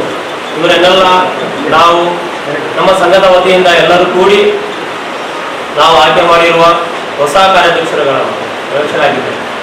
ನಮ್ಮ ಸಂಘದ 4 ವರ್ಷದಿಂದ ನಾವು ನಡೆದಿದ್ದ ನಮ್ಮ ಸಂಘದ ಎಲ್ಲ ಘಟನೆಗಳಿಗೆ ನಾವು ಎಲ್ಲರ ಹೋರಾಡುವ ಸಂಘಟನೆಗಳಿಗೆ 4 ವರ್ಷದಿಂದ ಯಾವುದೂ ಇದುವರೆಗಾಗಿ ನಮಗೆ ಸಿಕ್ಕಿಲ್ಲ. ಆ ಕಾರಣದಿಂದ ನಮ್ಮ 31 ತಾರೀಕು 7/7/2024 ನಮ್ಮ ಜಿಲ್ಲಾ ದರ್ವೇಶ್ ಸಂಘದಿಂದ ಈ ಕಾರ್ಯಕಾರಿಣಿ ಸಭೆಯನ್ನು ಕರೆಯಲಾಗಿತ್ತು. ಆ ಸಭೆಯಲ್ಲಿ ಜಿಲ್ಲೆಯ ಎಲ್ಲ ಪದಾಧಿಕಾರಿಗಳು ಸೇರಿ ಎಲ್ಲರೂ ಒಂದು ಚರ್ಚೆ ಮಾಡಿ ಈ ಸಂಘದ ಪದಾಧಿಕಾರಿಗಳನ್ನು ಬದಲಾವಣೆ ಮಾಡಬೇಕೆಂದು ತೀರ್ಮಾನ ಮಾಡಿ ಇವತ್ತು ಜಿಲ್ಲಾ ದರ್ವೇಶ್ ಸಂಘದ ಹಳೆ ಪದಾಧಿಕಾರಿಗಳನ್ನು ಬದಲಾವಣೆ ಮಾಡಿ ಇವತ್ತು ಹೊಸ ಪದಾಧಿಕಾರಿಗಳನ್ನು ಆಯ್ಕೆ ಮಾಡಿದ್ದಾರೆ. ದರ್ವೇಶ್ ಜಿಲ್ಲಾ ಸಂಘಕ್ಕೆ ನನ್ನನ್ನು ಅಧ್ಯಕ್ಷರಾಗಿ ಮಾಡಿದಂಥ ನಮ್ಮ ದರ್ವೇಶ್ ಕಮಿಟಿಗೆ ಎಲ್ಲ ಸದಸ್ಯರಿಗೂ ಹಾಗೂ ನಮ್ಮ ಸಮುದಾಯದ ಬಂಧುಗಳಿಗೂ ಈ ಮೂಲಕ ನಾನು ಧನ್ಯವಾದಗಳನ್ನು ಹೇಳಲಿಕ್ಕೆ ಬಯಸ್ತೇನೆ. ಜೊತೆಗೆ ನಮ್ಮ ಸಂಘದ ಮುಂದಿನ ಉದ್ದೇಶಗಳು ನಮ್ಮ ಸಮುದಾಯಕ್ಕೆ ಬೇಕಾಗಿರ್ತಕ್ಕಂಥ ಸೌಲಭ್ಯಗಳ ಬಗ್ಗೆ ಸರ್ಕಾರದ ಮಟ್ಟದಲ್ಲಿ ಅಧಿಕಾರಿಗಳ ಮಟ್ಟದಲ್ಲಿ ನಾನು ಪ್ರಾಮಾಣಿಕವಾಗಿ ಹೋರಾಟ ಮಾಡಲು ಶ್ರಮಿಸುತ್ತೇನೆ ಅಂತ ಹೇಳುತ್ತಾ ಮುಂದಿನ ನಮ್ಮ ಒಂದು ಹೋರಾಟದ ಗುರಿ ಈಗಾಗಲೇ ತಮ್ಮ ಗಮನಕ್ಕೆ ಇದ್ದಂತೆ ರಾಯಚೂರು ಜಿಲ್ಲೆಯಲ್ಲಿ ನಮ್ಮ ದರ್ವೇಶ್ ಸಮುದಾಯದ ಹೆಸರನ್ನು ಬಳಸಿಕೊಂಡು ದರ್ವೇಶ್ ಗ್ರೂಪ್ ಅಂತ ರಚನೆ ಮಾಡಿ 100 ಕೋಟಿ ಜನಗಳ ಹತ್ರ ಹಣವನ್ನು ಲೂಟಿ ಮಾಡಿ ರಾಯಚೂರಿನಿಂದ ಪರಾಗಿರ್ತಕ್ಕಂಥ ಆರೋಪಿಗಳು ನಮ್ಮ ಸಮುದಾಯದ ಹೆಸರನ್ನು ಕೆತ್ತಿಸಿಕೊಂಡು ನಮ್ಮ ಸಮುದಾಯದ ಅಲ್ಲದೇ ಆದರೂ ಕೂಡ ನಮ್ಮ ಹೆಸರನ್ನು ಬಳಸಿಕೊಂಡು ಕಾನೂನು ವಿರುದ್ಧವಾಗಿ ನಮ್ಮ ಹೆಸರು ಬಳಸಿ ನಮ್ಮ ಸಮುದಾಯಕ್ಕೆ ಒಂದು ಕೆಟ್ಟ ಹೆಸರು ತಂದಿದ್ದಾರೆ. ಇದರ ಬಗ್ಗೆ ನಾವು ನಾಳೆ 7ನೇ ತಾರೀಕಿಗೆ ಇದೇ ತಿಂಗಳ 7ನೇ ತಾರೀಕಿಗೆ ನನ್ನ ಜಿಲ್ಲಾಧಿಕಾರಿಗಳಿಗೆ ಹಾಗೂ ಜಿಲ್ಲಾ ವರಿಷ್ಠಾಧಿಕಾರಿಗೆ ನಾವು ಒಂದು ದೂರನ್ನು ಸಲ್ಲಿಸ್ತಿದ್ದೇವೆ. ಆ ದೂರಿನ ಕಾರಣ ಏನಪ್ಪ ಅಂದರೆ ನಮ್ಮ ಒಂದು ಸಮುದಾಯದ ಹೆಸರನ್ನು ದುರ್ಬಳಕೆ ಮಾಡಿಕೊಂಡು ಒಂದು ಗ್ರೂಪ್ ರಚನೆ ಮಾಡಿ 100 ಕೋಟಿ ವಂಚನೆ ಮಾಡಿ ಮೋಸ ಮಾಡಿರ್ತಕ್ಕಂಥ ಆ ಒಂದು ಗ್ರೂಪಿನ ಮಾಲೀಕರು ಅದರಲ್ಲಿ ಯಾರ್ಯಾರು ಶಾಮೀಲಾಗಿದ್ದಾರೆ ಅವರಿಗೆ ಕಾನೂನಿನ ಒಂದು ಚೌಕಟ್ಟಿನಲ್ಲಿ ಶಿಕ್ಷೆ ಆಗಬೇಕು. ನಮ್ಮ ಸಮುದಾಯಕ್ಕೆ ಆಗಿರ್ತಕ್ಕಂಥ ಒಂದು ನೋವು ಅಧಿಕಾರಿಗಳು ನಮಗೆ ನ್ಯಾಯ ಕೊಡಿಸಬೇಕೆಂದು ನಾವು ಹೋರಾಟ ಮಾಡ್ತೇವೆ. ಇದಕ್ಕೆ ತಮ್ಮೆಲ್ಲರ ಸಹಕಾರ ತಮ್ಮೆಲ್ಲರ ಬೆಂಬಲ ನಮಗೆ ಇರಲಿ ಅಂತೇಳಿ ತಮ್ಮಲ್ಲಿ ನಾನು ಬೆಂಗಳೂರಿಂದ ಬಂದಿದ್ದೀನಿ. ಈ ಪ್ರಾಬ್ಲಮ್ ಇದ್ದಿತ್ತು ನಾನು ಬಂದಿದ್ದು, ನನಗೂ ಗೊತ್ತಿರಲಿಲ್ಲ. ಅದೇ ಥರ ಎಲ್ಲೂ ಕಂಪ್ನಿ ಇಲ್ಲ, ಇದೊಂದೇ ಕಂಪ್ನಿ. ಅಲ್ಲಿ ದರ್ವೇಶ್ ಅಂತ ಇಬ್ಬರು ಇದ್ದೀವಿ. ಆದರೆ ಏನಪ್ಪ, ಬರೀ ನಮ್ಮದು ದರ್ವೇಶ್ ಅಂದರೆ ನಾವು ಈಗ ವಕೀಲರು, ಈಗ ಮನೆ ಹೋಗಿ ನಾವು ಎಲ್ಲ ಫುಲ್ಲ ಇರಬೇಕು, ಭಿಕ್ಷೆ ಬಿಡಿ ತಿನ್ನೋರು. ಈಗ ಕೋಟ್ಯಾಂತರ ವಂಚನೆ ಮಾಡೋಕ್ಕಾಗಲ್ಲ. ಈಗ ಸರ್ಕಾರನು ಏನು ಮಾಡಬೇಕಂದ್ರೆ ಈಗ ಸರ್ಟಿಫಿಕೇಟ್ ಕೊಡ್ತಾರೆ, ದುರ್ವೇಶ್ ಸರ್ಟಿಫಿಕೇಟ್ ಕೊಡೋಕೆ ನಮಗೆ ಕಲ್ಯಾಣ ಇಲಾಖೆ ಕಲಿಸ್ತಾರೆ, ಕೊಡ್ತಾ ಇಲ್ಲ. ವಂಶ ಇರ್ತಾರೆ, ಕಲ್ಯಾಣ ಇಲಾಖೆ ಹೋಗಿ ತಹಸೀಲ್ದಾರ್ ನಮ್ಗೆ ಬರಬೇಕಲ್ಲ, ಅಲ್ಲಿ ಹೋದ್ರು ನಮಗೆ ತಿರುಗಾಡಿಸ್ತಾರೆ. ಯಾಕೆ ನಾವು ಒರಿಜಿನಲ್ ದುರ್ವೇಶ್ ನಮ್ಮ ಹತ್ರ ಪ್ರೂಫ್ ಇರುತ್ತೆ, ಆಗ ನಮಗೆ ತಿರುಗಿಸ್ತಾರೆ. ಈಗ ಟೆಸ್ಟ್ ಮಾಡೋಕ್ಕೂ ಅಷ್ಟು ಈಸಿಯಾಗಿ ಕೊಡ್ತಿದ್ದಾರೆ. ತಮಿಳು ಮೋಸ ಅಲ್ವಾ ಅದು ಮಾಡ್ತಾ ಇರೋದು. ಈ ಸಂದರ್ಭದಲ್ಲಿ ಮೌಲಾ ಸಾಬ್, ಮೆಹಬೂಬ್ ಸಾಬ್, ಮೊಹಮ್ಮದ್ ಹುಸೇನ್, ಫಕ್ರುದ್ದೀನ್, ನೂರ್ ಮೊಹಮ್ಮದ್, ಶಾಲಂ ಸಾಬ್ ಸೇರಿದಂತೆ ಅನೇಕರಿದ್ದರು. ಕಟ್ಟಡ ಕಾರ್ಮಿಕರ ಬೋಗಸ್ ಕಾರ್ಡ್ ತಡೆಗಟ್ಟಲು ಸರ್ಕಾರ ಮುಂದಾಗದೆ ಕಟ್ಟಡ ಕಾರ್ಮಿಕರಿಗೆ ಇರುವ ಸೌಲಭ್ಯಗಳ ಅನುದಾನವನ್ನು ಕಡಿತಗೊಳಿಸಿ ಅನುದಾನ ದುರ್ಬಳಕೆ ಮಾಡಿಕೊಂಡಿದೆ. ಕಲ್ಯಾಣ ಮಂಡಳಿಯಲ್ಲಿ ಭಾರಿ ಭ್ರಷ್ಟಾಚಾರ ನಡೆದಿದೆ. ಈ ಹಿನ್ನೆಲೆಯಲ್ಲಿ 9 ಬೇಡಿಕೆ ಇಟ್ಟುಕೊಂಡು ಆಗಸ್ಟ್ 5ರಂದು ಮುಖ್ಯಮಂತ್ರಿ ಮನೆ ಚಲೋ ಹೋರಾಟವನ್ನು ಹಮ್ಮಿಕೊಂಡಿದೆ ಎಂದು ಕಟ್ಟಡ ಕಾರ್ಮಿಕರ ಸಂಘದ ಸಿಐಟಿಯು ಜಿಲ್ಲಾ ಕಾರ್ಯದರ್ಶಿ ಶಬ್ಬೀರ್ ಜಾಲಹಳ್ಳಿ ಹೇಳಿದರು. ಕಟ್ಟಡ ಕಾರ್ಮಿಕರ ಬೋಗಸ್ ಕಾರ್ಡ್ ತಡೆಗಟ್ಟಲು ಸರ್ಕಾರ ಮುಂದಾಗದೆ ಕಟ್ಟಡ ಕಾರ್ಮಿಕರಿಗೆ ಇರುವ ಸೌಲಭ್ಯಗಳ ಅನುದಾನವನ್ನು ಕಡಿತಗೊಳಿಸಿ ಅನುದಾನ ದುರ್ಬಳಕೆ ಮಾಡಿಕೊಂಡಿದೆ. ಕಲ್ಯಾಣ ಮಂಡಳಿಯಲ್ಲಿ ಭಾರಿ ಭ್ರಷ್ಟಾಚಾರ ನಡೆದಿದೆ. ಈ ಹಿನ್ನೆಲೆಯಲ್ಲಿ 9 ಬೇಡಿಕೆ ಇಟ್ಟುಕೊಂಡು ಆಗಸ್ಟ್ 5ರಂದು ಮುಖ್ಯಮಂತ್ರಿ ಮನೆ ಚಲೋ ಹೋರಾಟವನ್ನು ಹಮ್ಮಿಕೊಂಡಿದೆ ಎಂದು ಕಟ್ಟಡ ಕಾರ್ಮಿಕ ಸಂಘದ ಸಿಐಟಿಯು ಜಿಲ್ಲಾ ಕಾರ್ಯದರ್ಶಿ ಶಬ್ಬೀರ್ ಜಾಲಹಳ್ಳಿ ಹೇಳಿದರು. ಅವರು ಇಂದು ಮಾಧ್ಯಮಗೋಷ್ಠಿಯನ್ನು ಉದ್ದೇಶಿಸಿ ಮಾತನಾಡಿ, ಕಟ್ಟಡ ಕಾರ್ಮಿಕರಿಗಾಗಿ ಕಲ್ಯಾಣ ಮಂಡಳಿ ಸ್ಥಾಪನೆ ಮಾಡಲಾಗಿದೆ. ಕಾರ್ಮಿಕರಿಗಾಗಿ 19 ಸೌಲಭ್ಯಗಳಿಗೆ ಕೇವಲ 11 ಮಾತ್ರ ಜಾರಿಯಲ್ಲಿವೆ. ಕಟ್ಟಡ ಕಾರ್ಮಿಕರ ಮಕ್ಕಳ ಶಿಕ್ಷಣ, ಮದುವೆ, ಆರೋಗ್ಯ, ಅಪಘಾತ, ಹೆರಿಗೆ, ಸಹಾಯಧನ ಸೇರಿದಂತೆ ಸಾಕಷ್ಟು ಸೌಲಭ್ಯಗಳಿಗೆ ರಾಜ್ಯದಲ್ಲಿ ಕಟ್ಟಡ ಕಾರ್ಮಿಕರಲ್ಲದವರು ಕಾರ್ಡ್ ಮಾಡಿಕೊಂಡಿದ್ದು ಬೋಗಸ್ ಕಾರ್ಡ್ ತಡೆಗೆ ಸರ್ಕಾರ ಮುಂದಾಗಿದೆ. ಆದರೆ ಇದೇ ನೆಪದಲ್ಲಿ ಅರ್ಹ ಕಾರ್ಮಿಕರು ಬಲಿಪಶುಗಳಾಗುತ್ತಿದ್ದಾರೆ ಎಂದರು. ಕಾರ್ಡ್ ನೋಂದಣಿ ನವೀಕರಣಕ್ಕೆ ಇದೀಗ ಕಾರ್ಮಿಕ ಇಲಾಖೆ ಹೊಸ ನಿಯಮಗಳನ್ನು ಅಳವಡಿಸಿದ್ದು ಸಾಕಷ್ಟು ತೊಂದರೆಯಾಗುತ್ತಿದೆ. ಕಾರ್ಮಿಕರಿಗೆ ಕಟ್ಟಡ ಪರವಾನಗಿ ಯಾವ ಕಟ್ಟಡ ಮಾಲೀಕರು ನೀಡುವುದಿಲ್ಲ, ಆದರೆ ಪರವಾನಗಿ ಬೇಕು ಎಂದು ಹೇಳಿದೆ. ಇದು ಕಾರ್ಮಿಕರು ನೀಡಲು ಅಸಾಧ್ಯವಾಗಿದೆ. ಇಂತಹ ನಿಯಮಗಳಿಂದ ಕಾರ್ಮಿಕರು ವಂಚಿತರಾಗುತ್ತಿದ್ದಾರೆ. ಬೋಗಸ್ ಕಾರ್ಡ್ ಕಡಿತವು ಅರ್ಹ ಫಲಾನುಭವಿಗಳಿಗೆ ಅನ್ಯಾಯವಾಗುತ್ತಿದೆ. ಜೊತೆಗೆ ಕಾರ್ಮಿಕರ ಮಕ್ಕಳ ಶಿಕ್ಷಣಕ್ಕೆ 10,000 ಸಹಾಯಧನ ನೀಡಲಾಗುತ್ತಿದ್ದು ಇದೀಗ 4,000 ಇಳಿಕೆ ಮಾಡಿದ್ದಾರೆ. ಇದರಿಂದ ಮಕ್ಕಳ ವಿದ್ಯಾಭ್ಯಾಸಕ್ಕೆ ತೊಂದರೆಯಾಗಿದೆ ಎಂದು ದೂರಿದರು. ಈ ಬಗ್ಗೆ ಹೋರಾಟ ಮಾಡಿ ಕೋರ್ಟ್ ಮೊರೆ ಹೋಗಿದ್ದು ಇದೀಗ ಕೋರ್ಟ್ ಆದೇಶ ನೀಡಿದೆ. ವಿದ್ಯಾರ್ಥಿ ವೇತನ ನೀಡಬೇಕು ಎಂದು ಇಬ್ಬರಿಗೆ ಒದಗಿಸಲಾಗಿದೆ. ಆದರೆ ಮಂಡಳಿಯು ನೀಡದೆ ಅನ್ಯಾಯ ಮಾಡುತ್ತಿದೆ ಎಂದು ದೂರಿದರು. ಕಾರ್ಮಿಕ ಮಂಡಳಿಯಲ್ಲಿ ಸಾಕಷ್ಟು ಭ್ರಷ್ಟಾಚಾರ ನಡೆದಿದೆ. ಮಕ್ಕಳಿಗೆ ಲ್ಯಾಪ್ಟಾಪ್ ನೀಡುತ್ತಿದ್ದು ಒಂದು ಲ್ಯಾಪ್ಟಾಪ್ಗೆ 70,000 ಮಾಡಲಾಗಿದೆ. ಮಾರುಕಟ್ಟೆಯಲ್ಲಿ ಇದೇ ಲ್ಯಾಪ್ಟಾಪ್ 30,000ಕ್ಕೆ ದೊರೆಯುತ್ತಿದೆ. ಲ್ಯಾಪ್ಟಾಪ್ ವಿತರಣೆ, ಟೂಲ್ ಕಿಟ್, ಆರೋಗ್ಯ ತಪಾಸಣೆ ಸೇರಿ ಸಾಕಷ್ಟು ಅನುದಾನ ದುರ್ಬಳಕೆಯಾಗಿದೆ. ತನಿಖೆ ನಡೆಸಬೇಕು ಹಾಗೂ ಮಂಡಳಿ ಅನುದಾನವನ್ನು ಬೇರೆ ಇಲಾಖೆ ಯೋಜನೆಗಳಿಗೆ ಬಳಕೆ ಮಾಡುತ್ತಿದ್ದು ತಡೆಯಬೇಕು ಎಂದರು. ಶೈಕ್ಷಣಿಕ ಸಹಾಯಧನ ಕಡಿತ ಮಾಡಿರುವ ಆದೇಶ ವಾಪಸ್ ಪಡೆಯಬೇಕು. ಹೈಕೋರ್ಟ್ ಆದೇಶದಂತೆ 2021ರ ಅಧಿಸೂಚನೆ ಅನ್ವಯಿಸಿ ಶೈಕ್ಷಣಿಕ ಧನ ಸಹಾಯ ಬಿಡುಗಡೆ ಮಾಡಬೇಕು. 2022, 23, 24 ಸಾಲಿನ ಬಾಕಿ ಅರ್ಜಿಗಳಿಗೂ ಧನ ಸಹಾಯ ಪಾವತಿಸಬೇಕು ಎಂದರು. ನೈಜ ಕಾರ್ಮಿಕರ ನೋಂದಣಿ ಮತ್ತು ಮರುನೋಂದಣಿ ಅರ್ಜಿಗಳನ್ನು ಸಕಾರಣವಿಲ್ಲದೆ ತಿರಸ್ಕರಿಸುವುದು ನಿಲ್ಲಬೇಕು ಹಾಗೂ ವಿಳಂಬ ಮಾಡದೆ ಕಾರ್ಡು ವಿತರಣೆ ಆಗಬೇಕು. ಈ ಸೌಲಭ್ಯಗಳಿಗಾಗಿ ಸಲ್ಲಿಸಿರುವ ಸಾವಿರಾರು ಅರ್ಜಿಗಳು ವಿಲೇವಾರಿ ಆಗದೆ ಕುಳಿಯುತ್ತಿವೆ. ಇವುಗಳನ್ನು ಶೀಘ್ರವೇ ವಿಲೇವಾರಿ ಮಾಡಬೇಕು. ಪಿಂಚಣಿದಾರರಿಗೆ ಶೀಘ್ರವೇ ಅವರ ಪಿಂಚಣಿ ಹಣವನ್ನು ಬಿಡುಗಡೆ ಮಾಡಬೇಕು. ಪಿಂಚಣಿಗೆ ಅರ್ಜಿ ಸಲ್ಲಿಸುವಲ್ಲಿ ಆಗುತ್ತಿರುವ ತಾಂತ್ರಿಕ ತೊಂದರೆಗಳನ್ನು ನಿವಾರಿಸಬೇಕು ಎಂದು ವಿವರಿಸಿದರು. ಟೆಂಡರ್ ಆಧಾರಿತ ಎಲ್ಲ ಖರೀದಿ ವ್ಯವಹಾರಗಳನ್ನು ನಿಲ್ಲಿಸಬೇಕು. ಇದುವರೆಗೆ ನಡೆದಿರುವ ಖರೀದಿಗಳಲ್ಲಿ ಅವ್ಯವಹಾರಗಳು ನಡೆದಿದ್ದು ಈ ಬಗ್ಗೆ ನ್ಯಾಯಾಂಗ ತನಿಖೆಯಾಗಬೇಕು. ಹೊಸ ತಂತ್ರಾಂಶದಲ್ಲಿನ ತಾಂತ್ರಿಕ ತೊಂದರೆಗಳು ಹಾಗೂ ಸರ್ವರ್ ಸಮಸ್ಯೆ ಪರಿಹರಿಸಬೇಕು. ಬಾಕಿ ಇರುವ ಸೆಸ್ ಸಂಗ್ರಹ ಮಾಡಿ ಬೃಹತ್ ಖಾಸಗಿ ಹಾಗೂ ಸಾರ್ವಜನಿಕ ನಿರ್ಮಾಣಗಳಿಗೆ 2% ಸೆಸ್ ವಿಧಿಸಬೇಕು. ಕಲ್ಯಾಣ ಮಂಡಳಿಯನ್ನು ಮತ್ತು ಸಲಹಾ ಮಂಡಳಿಯನ್ನು ಪುನಃ ರಚಿಸಿ ಕೇಂದ್ರ ಕಾರ್ಮಿಕ ಸಂಯೋಜಿತ ಸಂಘಗಳಿಗೆ ಅದರಲ್ಲಿ ಸೂಕ್ತ ಪ್ರಾತಿನಿಧ್ಯ ನೀಡಬೇಕು ಮತ್ತು ಮಹಿಳಾ ಪ್ರಾತಿನಿಧ್ಯಕ್ಕೆ ಕಾರ್ಮಿಕ ಸಂಘದ ಪ್ರತಿನಿಧಿಗೆ ಮಾತ್ರವೇ ಅವಕಾಶ ಇರಬೇಕು. ಈ 9 ಬೇಡಿಕೆ ಇಟ್ಟುಕೊಂಡು ಆಗಸ್ಟ್ 5ರಂದು ಸಿಎಂ ಮನೆ ಚಲೋ ಹೋರಾಟ ಹಮ್ಮಿಕೊಂಡಿದೆ ಎಂದು ತಿಳಿಸಿದರು. ನಮ್ಮ ಕಾರ್ಮಿಕರಿಗೆ ತಲುಪಾದ ರೀತಿಯಲ್ಲಿ ಇಡೀ ಎಲ್ಲ ಹೊರಗಡೆ ಕಂಪನಿಗಳಿಗೆ ಲಾಭ ಮಾಡಿಕೊಡ್ಲಿಕ್ಕೆ ಟೆಂಡರ್ಗಳನ್ನ ಕರೆದು ಇವತ್ತು ಇಡೀ ಕಲ್ಯಾಣ ಮಂಡಳಿಯನ್ನ ದಿವಾಳಿ ಎಬ್ಬಿಸತಕ್ಕಂಥ ಕೆಲಸವನ್ನ ಮಾಡಿದ್ದಾರೆ. ಈಗ ಬಂದಂತ ಏನು ಕಾಂಗ್ರೆಸ್ ಸರ್ಕಾರ ಏನು ಬೋಗಸ್ ಕಾರ್ಡನ್ನು ತಡೆಯುವ ಹೆಸರಿನಲ್ಲಿ ಇವತ್ತು ಶೈಕ್ಷಣಿಕ ಸಹಾಯಧನ ಇಡೀ ಕಾರ್ಮಿಕ ಮಕ್ಕಳಿಗೆ ಒಂದು ವರದಾನ ಆಗಿತ್ತು. ಕಟ್ಟಡ ಕಾರ್ಮಿಕ ಮಕ್ಕಳಿಗೆ ಒಂದು ವರದಾನ ಆಗಿತ್ತು. ಇವತ್ತು 80% ಇವತ್ತು ಕಡಿತ ಮಾಡಿದ್ದಾರೆ. ಹಾಗಾಗಿ ಇವತ್ತು ಇಡೀ ಕಟ್ಟಡ ಕಾರ್ಮಿಕ ಮಕ್ಕಳಿಗೆ 10,000 ಇದ್ದಂತ ವೇತನ ಇವತ್ತು 4,000 ಬಂದು ವಿದ್ಯಾರ್ಥಿ ವೇತನ ನಿಲ್ಲಿಸಿದ್ದಾರೆ. ಕೇಂದ್ರ ಇವತ್ತು ರಾಜ್ಯದಲ್ಲಿ ಸಾಕಷ್ಟು ಬೋಗಸ್ ಕಾರ್ಡ್ ಆಗಿದ್ದಾವೆ.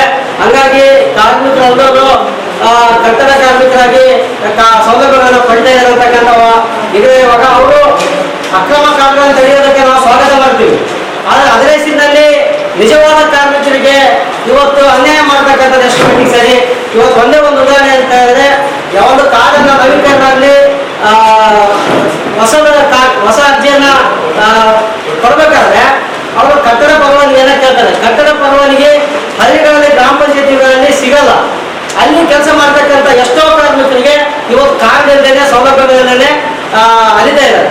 ಅದೇ ರೀತಿಯಾಗಿ ಇವತ್ತು ಶೈಕ್ಷಣಿಕ ಸಹಾಯಧನ ಕಳೆದ 3 ವರ್ಷದಿಂದ ಶೈಕ್ಷಣಿಕ 21, 22, 23 ಇಷ್ಟು ವರ್ಷದ ಸಹಾಯಧನವನ್ನ ವಿದ್ಯಾರ್ಥಿ ವೇತನ ತಡೆಯಿಲ್ಲ. ನಮ್ಮ ಸಂಘಟನೆ ಹೈಕೋರ್ಟ್ಗೆ ಹೋಗಿ 2 ಬಡ ವಿದ್ಯಾರ್ಥಿಗಳಿಗೆ ಅಪೀಲ್ ಹೋಗಿ ಆ 2 ವಿದ್ಯಾರ್ಥಿಗಳಿಗೆ ಕೋರ್ಟ್ ಆದೇಶ ಮಾಡಿದೆ. ತಕ್ಷಣವೇ ಕಲ್ಯಾಣ ಮಂಡಳಿಯಿಂದ ಬರ್ತಕ್ಕಂಥ ಸಹಾಯಧನವನ್ನ ಕೊಡಬೇಕಂತೇಳಿ 2 ಮಕ್ಕಳಿಗೆ ಕೊಡಿಸಕ್ಕೆ ಸಾಧ್ಯ ಆಗಿದೆ. ಆದರೂ ಕೂಡ ಕೋರ್ಟ್ ಆದೇಶ ಮಾಡಿದ್ರು ಕೂಡ ಇವತ್ತು ಕಲ್ಯಾಣ ಮಂಡಳಿ ಈ ಬೋಗಸ್ ಕಾರ್ಡ್ ನೆಪದಲ್ಲಿ ನಿಜವಾದ ಕಾರ್ಮಿಕ ಮಕ್ಕಳನ್ನು ವಂಚನೆ ಮಾಡಬೇಕಿಲ್ಲ. ಅದನ್ನು ಖಂಡಿಸಿ ಇಡೀ ರಾಜ್ಯಾದ್ಯಂತ ಸಮನ್ವಯ ಸಮಿತಿಗಳಿಂದ ನಾಳೆ 5ನೇ ತಾರೀಕು ಮುಖ್ಯಮಂತ್ರಿ ಮನೆ ಚಲೋ ಇದೆ. ಅದಕ್ಕೋಸ್ಕರವಾಗಿ ಪತ್ರಿಕಾಗೋಷ್ಠಿಯನ್ನ ಕರೆಯಲಾಗಿದೆ. ಹಾಗಾಗಿ ಇಲ್ಲಿಂದ ಸುಮಾರು 1,000 ಜನ ನಾವು ಹೋಗ್ಲಿಕ್ಕೆ ನಮ್ಮ ಸಂಘಟನೆಯಿಂದ ತಯಾರಿ ನಡೆಸ್ತೀವಿ. ಬೇರೆ ಬೇರೆ ಸಂಘಟನೆಗಳು ಕೂಡ ಅವರವರ ಸಂಘಟನೆಯ ಎಷ್ಟೆಷ್ಟು ಜನ ಬರ್ತಾರೆ. ಸಿಟಿಯಲ್ಲಿ ಕೆಲವು ಮಧ್ಯಮ ವರ್ಗದ ಏರಿಯಾಗಳಲ್ಲಿ ಯಾರು ಕೂಡ ಪರ್ಮಿಷನ್ ತಗೊಳ್ಳೋದಿಲ್ಲ ಕಟ್ಟಡ, ಅದು ವಾಸ್ತವ. ಹಂಗಿರುವಾಗ ಕಟ್ಟಡ ಕಾರ್ಮಿಕ ನಿಜವಾಗಿ ಮನೆ ಕಟ್ತಾರೆ, ಎಲ್ಲ ಮಾಡ್ತಾರೆ. ಆದ್ರೆ ಓನರಲ್ಲಿ ಇದು ತಗೊಂಡಿಲ್ಲ ಪರ್ಮಿಷನ್. ಯಾರೋ ಏರಿಯಾ ಕೌನ್ಸಿಲರ್ಗಳು, ಸ್ಯಾನಿಟರಿ ಇನ್ಸ್ಪೆಕ್ಟರ್ಗಳು ಒಂದಿಷ್ಟು ಮೌಖಿಕವಾಗಿ ಬಹಳಷ್ಟು ಕಟ್ಟಡಗಳನ್ನು ಕಟ್ತಾ ಇದ್ದಾರೆ. ಹಿಂಗಾಗಿ ನಮ್ಮ ಇಲ್ಲೇನಾಗ್ತದೆ ಅಂತ ಹೇಳಿ ಕೆಲಸ ಮಾಡ್ತಕ್ಕಂಥ ಕಟ್ಟಡ ಕಾರ್ಮಿಕರೇ ಅಲ್ಲ ಅನ್ನೋಂಥ ಒಂದು ಇದನ್ನು ಇದು ಮಾಡ್ತಿದ್ದಾರೆ. ಅದಕ್ಕೆ ನಾವು ಒತ್ತಾಯ ಮಾಡೋದೇನಂದ್ರೆ ಬೋಗಸ್ ಕಾರ್ಡ್ಗಳನ್ನ ನಿಯಂತ್ರಣ ಮಾಡಿ, ಆದ್ರೆ ಇದನ್ನ ಇದು ಮಾಡ್ತೀವಿ ಅಂತ ಹೇಳಿ ನಿಜವಾದ ಕಾರ್ಮಿಕರು ಕೂಡ ಇದೇನಾದ್ರೂ ಕಾರ್ಡ್ ಕೊಡಲ್ಲ ಅಂತ ಬೋಗಸ್ ಕಾರ್ಡ್ ನಿಯಂತ್ರಣ ಮಾಡಕ್ಕೆ ಸರ್ಕಾರ ಏನ್ ಮಾಡ್ತೀವಿ? ಅಧಿಕಾರಿಗಳು ಅಲ್ಲಿನ ಇನ್ಸ್ಪೆಕ್ಟರ್ಗಳು ಮಾಡೋದು ಸರ್. ನಾವು ಅದೇ ಹೇಳ್ತೀವಿ ಸರ್, ಕಟ್ಟಡ ಕಾರ್ಮಿಕ ಇಲಾಖೆಯಲ್ಲಿ ಭ್ರಷ್ಟಾಚಾರ ಇದಾಗಬೇಕು. ಅದನ್ನು ಕೂಡ ನಾವು ಸಮರ್ಥನೆ ಮಾಡ್ತಾ ಇಲ್ಲ. ಇವರು ಇನ್ಸ್ಪೆಕ್ಟರ್ಗಳು, ಲೇಬರ್ ಡಿಪಾರ್ಟ್ಮೆಂಟ್ನ ಆಫೀಸರ್ಸ್ ವಿಸಿಟ್ ಮಾಡಿ ಮೊದಲೆಲ್ಲ ನಾವು ನಂಬರ್ಗಳನ್ನ ಕೊಡ್ತೀವಿ, ಓನರ್ ನಂಬರ್ಗಳನ್ನ. ಆ ಓನರ್ಗಳ ನಂಬರ್ಗಳನ್ನ ಕಾಂಟ್ಯಾಕ್ಟ್ ಮಾಡಿ ಕಟ್ಟಡ ಕೆಲಸ ಮಾಡ್ತಾರೆ, ಇನ್ಸ್ಪೆಕ್ಷನ್ ಮಾಡ್ತಿದ್ರು, ಫೀಲ್ಡಿಗೆ ಹೋಗಿ ಹೀಗೆಲ್ಲ ಮಾಡಿ ಅವ್ರನ್ನ ದೃಢೀಕರಣ ಮಾಡ್ತಿದ್ರು. ಈಗ ಅದನ್ನ ಬೋಗಸ್ ಕಾರ್ಡ್ ಅಂತೇಳಿ ಸಂತೋಷ್ ಗೌಡ ವಿಪರೀತವಾಗಿ ನಾನು ಸುಧಾರಣೆ ಮಾಡ್ತೇನೆ ಅಂತೇಳಿ ಹೆಚ್ಚು ಕಡಿಮೆ ಏನು ಕೂಡ ಇವತ್ತು ಎಲ್ಲ 19 ಸೌಲಭ್ಯಗಳು ಸಿಗ್ತಕ್ಕಂಥ ಕಟ್ಟಡ ಇದರಲ್ಲಿ ಕಲ್ಯಾಣ ಮಂಡಳಿಯಲ್ಲಿ ಇವತ್ತು ನಮಗೆ ಆ ಸೌಲಭ್ಯಗಳು ಬಹಳಷ್ಟು ಸೌಲಭ್ಯಗಳು ಕಡಿತಾ ಇರುತ್ತೆ. ಯಾವುದೇ ಸೌಲಭ್ಯಗಳನ್ನು ತಗೊಳ್ಳೋಕೆ ನಮ್ಮಲ್ಲಿ ಸರಳೀಕರಣವಾದಂಥ ನೀತಿಗಳಿಲ್ಲ. ನಾವೆಲ್ಲ ಸ್ಟ್ರಿಕ್ಟ್ ಮಾಡ್ತೀವಿ ಅನ್ನೋಂಥ ಹೆಸರಿನಲ್ಲಿ. ಆಮೇಲೆ ಇದರಲ್ಲಿ ಬಹಳಷ್ಟು ಹಗರಣಗಳೇನಂತ ಹೇಳಿದ್ರೆ ಬೇರೆ ಬೇರೆ ಡಿಪಾರ್ಟ್ಮೆಂಟ್ಗೆ ಹಣವನ್ನು ವರ್ಗಾವಣೆ ಮಾಡ್ತಾ ಇದ್ದಾರೆ. ಹೆಚ್ಚು ಕಡಿಮೆ ಇದು 2007ರಲ್ಲಿ ಪ್ರಾರಂಭ ಆಗಿರ್ತಕ್ಕಂಥ ಕಲ್ಯಾಣ ಮಂಡಳಿಯಲ್ಲಿ ಸಾವಿರಾರು ಕೋಟಿ ರೂಪಾಯಿನ ಬೇರೆ ಯೋಜನೆಗಳಿಗೆ ಕೂಡ ಬಳಸ್ತಕ್ಕಂಥದ್ದನ್ನು ನಾವು ನೋಡ್ತೇವೆ. ಇದು ಕೂಡ ನಿಲ್ಲಬೇಕು. ಈ ಹಣ ಕಟ್ಟಡ ಕಾರ್ಮಿಕರ ಕಲ್ಯಾಣಕ್ಕಾಗಿ ವಿನಿಯೋಗಿಸಬೇಕು ಅನ್ನೋದು ನಮ್ಮ ಸಂಘಟನೆಗಳ ಮತ್ತು ನಮ್ಮ ಸಮನ್ವಯ ಸಮಿತಿಗಳ ವಾದ. ಆ ಹಿನ್ನೆಲೆಯಲ್ಲಿ ನಾವು 9 ಡಿಮ್ಯಾಂಡ್ಗಳ ಇಟ್ಟು ಮುಖ್ಯಮಂತ್ರಿ ಮನೆ ಚಲೋ ಕಾರ್ಯಕ್ರಮವನ್ನು ನಾವು ಮಾಡ್ತಿದ್ದೀವಿ. ಈ ಸಂದರ್ಭದಲ್ಲಿ ವಿವಿಧ ಕಟ್ಟಡ ಕಾರ್ಮಿಕ ಸಂಘಟನೆಗಳ ಮುಖಂಡರಾದ ಡಿಎಸ್ ಶರಣಬಸವ, ತಿಮ್ಮಪ್ಪ ಸ್ವಾಮಿ, ಆನಂದ್, ಅಣ್ಣಪ್ಪ, ವೀರನಗೌಡ, ರಂಗಪ್ಪ, ಹನುಮಂತು ಸೇರಿದಂತೆ ಅನೇಕರಿದ್ದರು. ಈಗ ಜಾಹೀರಾತು.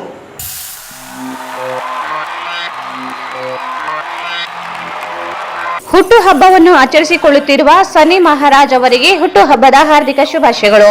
ಶುಭ ಕೋರುವವರು Anand Raj, Jonathan, Vicky, Ranganath, Pratap, Alur Srinivas, Lalappa Nayak, Kumar S, Tirupati, Veeresh, Raghavendra, Shivakumar, Nagaraj, M Raju, NTR Suri, Puttu Siya Talal, Bheemesh, Chandru Harijanawada, Eranna Harijanawada, Sanju, Thimmareddy ಮತ್ತು ಸನ್ನಿ ಮಹಾರಾಜ್ ಯುವ ಪಡೆ ರಾಯಚೂರು.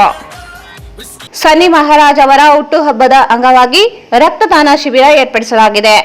ದಿನಾಂಕ 2/8/2024. ಸ್ಥಳ Methodist central church, Raichur.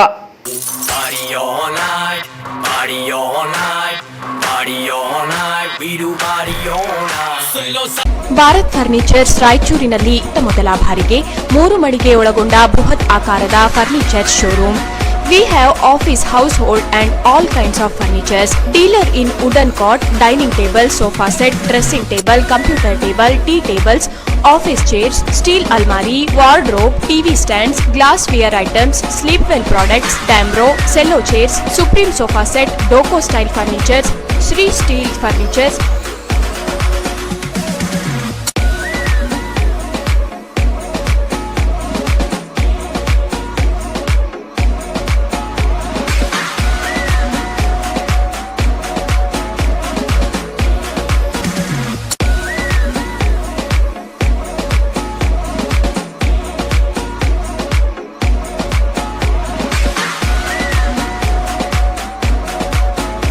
For more details, please contact Bharat Furniture CPS Complex opposite Shiva Mandir, Patel Road, Raichur. Mobile number 9880240959, 98802409.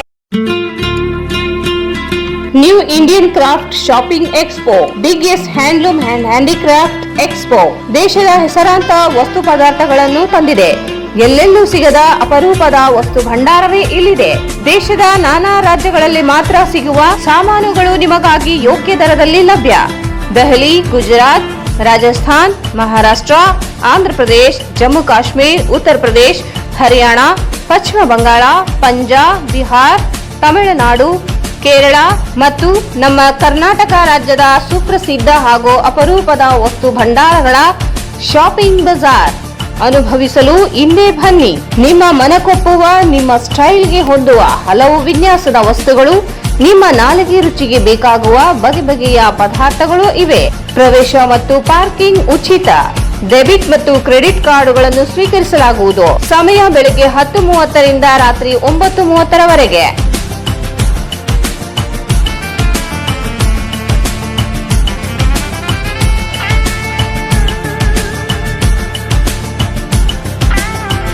ಇಂದೇ ಭೇಟಿ ಕೊಡಿ. New Indian craft shopping expo, Walker ground, beside LIC building, Basaveshwara circle, Raichur. Shri Raghavendra ghee, Shri Raghavendra ತುಪ್ಪ, ಶ್ರೀ ರಾಘವೇಂದ್ರ ಘೀ,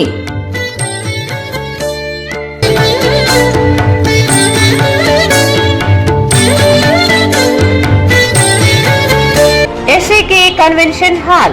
Book now, flat 50% discount. Save of the season with luxury rooms, faculty, fully centralized AC halls, wide parking areas, facilities. Visit Shekhar Nagar, IB Road, Raichur. Visit SAK Convention Hall, Shekhar Nagar, IB road, Raichur. ನಿಮ್ಮ ಯಾವುದೇ ಶುಭ ಕಾರ್ಯಕ್ರಮಗಳು ನಿಮ್ಮ ನೆನಪಿನಲ್ಲಿ ಉಳಿಯಬೇಕೇ? ಪ್ರಪ್ರಥಮ ಬಾರಿಗೆ ರಾಯಚೂರು ನಗರದಲ್ಲಿ ಅತ್ಯಂತ ವೈಭವವಾಗಿ ಆಚರಿಸಲು ವಿಶಾಲವಾದ ಕನ್ವೆನ್ಷನ್ ಹಾಲ್, ಅದು SAK convention hall. We decorate, you celebrate.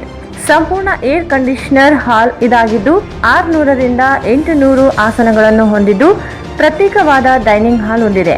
ನಮ್ಮಲ್ಲಿ naming ceremony, engagement, marriage, reception, college seminars, corporate events, product launching, brand promotion, get together parties, ಇನ್ನು ಹಲವು ರೀತಿಯ ಫಂಕ್ಷನ್ಸ್ ಇಲ್ಲಿ ಮಾಡಬಹುದು. ವಿಶಾಲವಾದ ಪಾರ್ಕಿಂಗ್ ವ್ಯವಸ್ಥೆ ಹೊಂದಿದ್ದು ರೈಲ್ವೆ ಸ್ಟೇಷನ್ ಮತ್ತು bus ಸ್ಟ್ಯಾಂಡ್ಗೆ ಹತ್ತಿರವಿದೆ.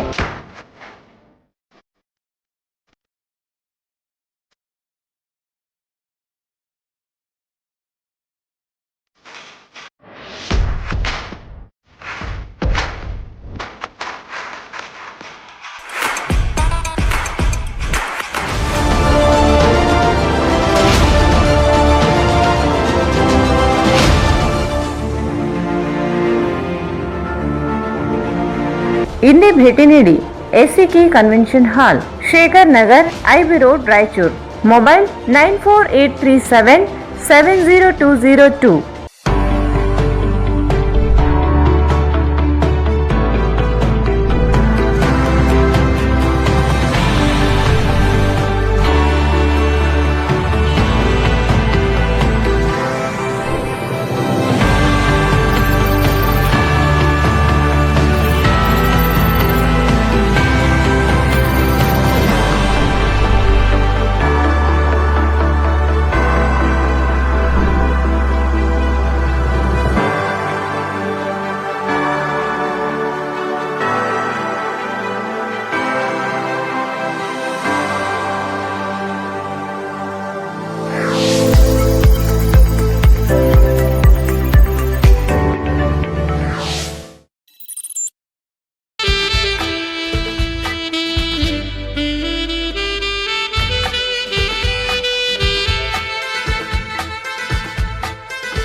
Raichur's biggest jewel palace. All types of jewelries available in only KTB Jewel Palace. 916 Allmark Gold Jewelries available. ವಿಶೇಷವಾಗಿ ಬಂಗಾರದ ಆಭರಣಗಳಾದ ನಮ್ಮಲ್ಲಿ ಫ್ಯಾನ್ಸಿ ಇಯರಿಂಗ್ಸ್, ಫ್ಯಾನ್ಸಿ ನೆಕ್ಲೆಸ್, ಮಾಂಗಲ್ಯ ಮತ್ತು ಬಳೆಗಳು, ಇನ್ನು ಅನೇಕ ತರಹದ ಆಭರಣಗಳು ದೊರೆಯುತ್ತವೆ. ಬೆಳ್ಳಿಯ ಆಭರಣಗಳಾದ ಕಾಲುಂಗುರ, ಕಾಲುಗೆಜೆ, ಬೆಳ್ಳಿಯ ಪೂಜಾ ಐಟಮ್ಸ್, ವಿವಿಧ ರೀತಿಯ ಆರ್ಟಿಕಲ್ಸ್ ದೊರೆಯುತ್ತವೆ. ರಾಯಚೂರಿನಲ್ಲಿ ಮೊಟ್ಟ ಮೊದಲ ಬಾರಿಗೆ ಯುವಕರಿಗಾಗಿಯೇ ಬ್ರಾಸ್ಲೆಟ್ಸ್, ಚೈನ್ಸ್, ಉಂಗುರಗಳು,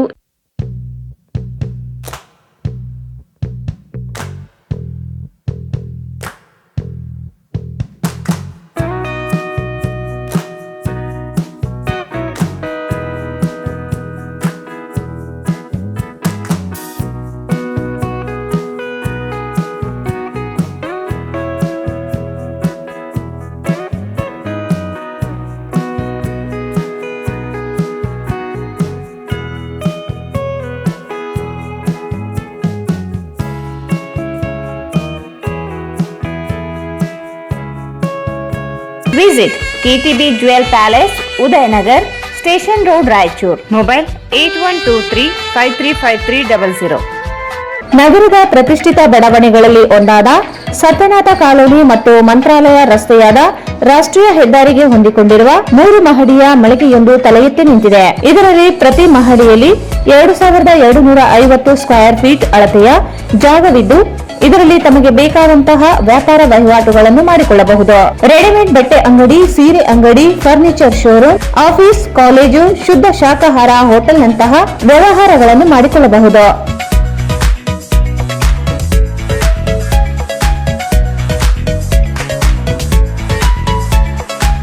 ಲಿಫ್ಟ್ ಮತ್ತು ಮೆಟ್ಟಿಲುಗಳ ಸೌಕರ್ಯ ಹೊಂದಿದೆ. 24 ಗಂಟೆಗಳ ಕಾಲ ನೀರು, ವಿದ್ಯುತ್, ಸುಸಜ್ಜಿತವಾದ ಶೌಚಾಲಯ ಮತ್ತು ತಳಮಹಡಿಯಲ್ಲಿ ವಿಶಾಲವಾದ ಪಾರ್ಕಿಂಗ್ ವ್ಯವಸ್ಥೆ ಹೊಂದಿದೆ.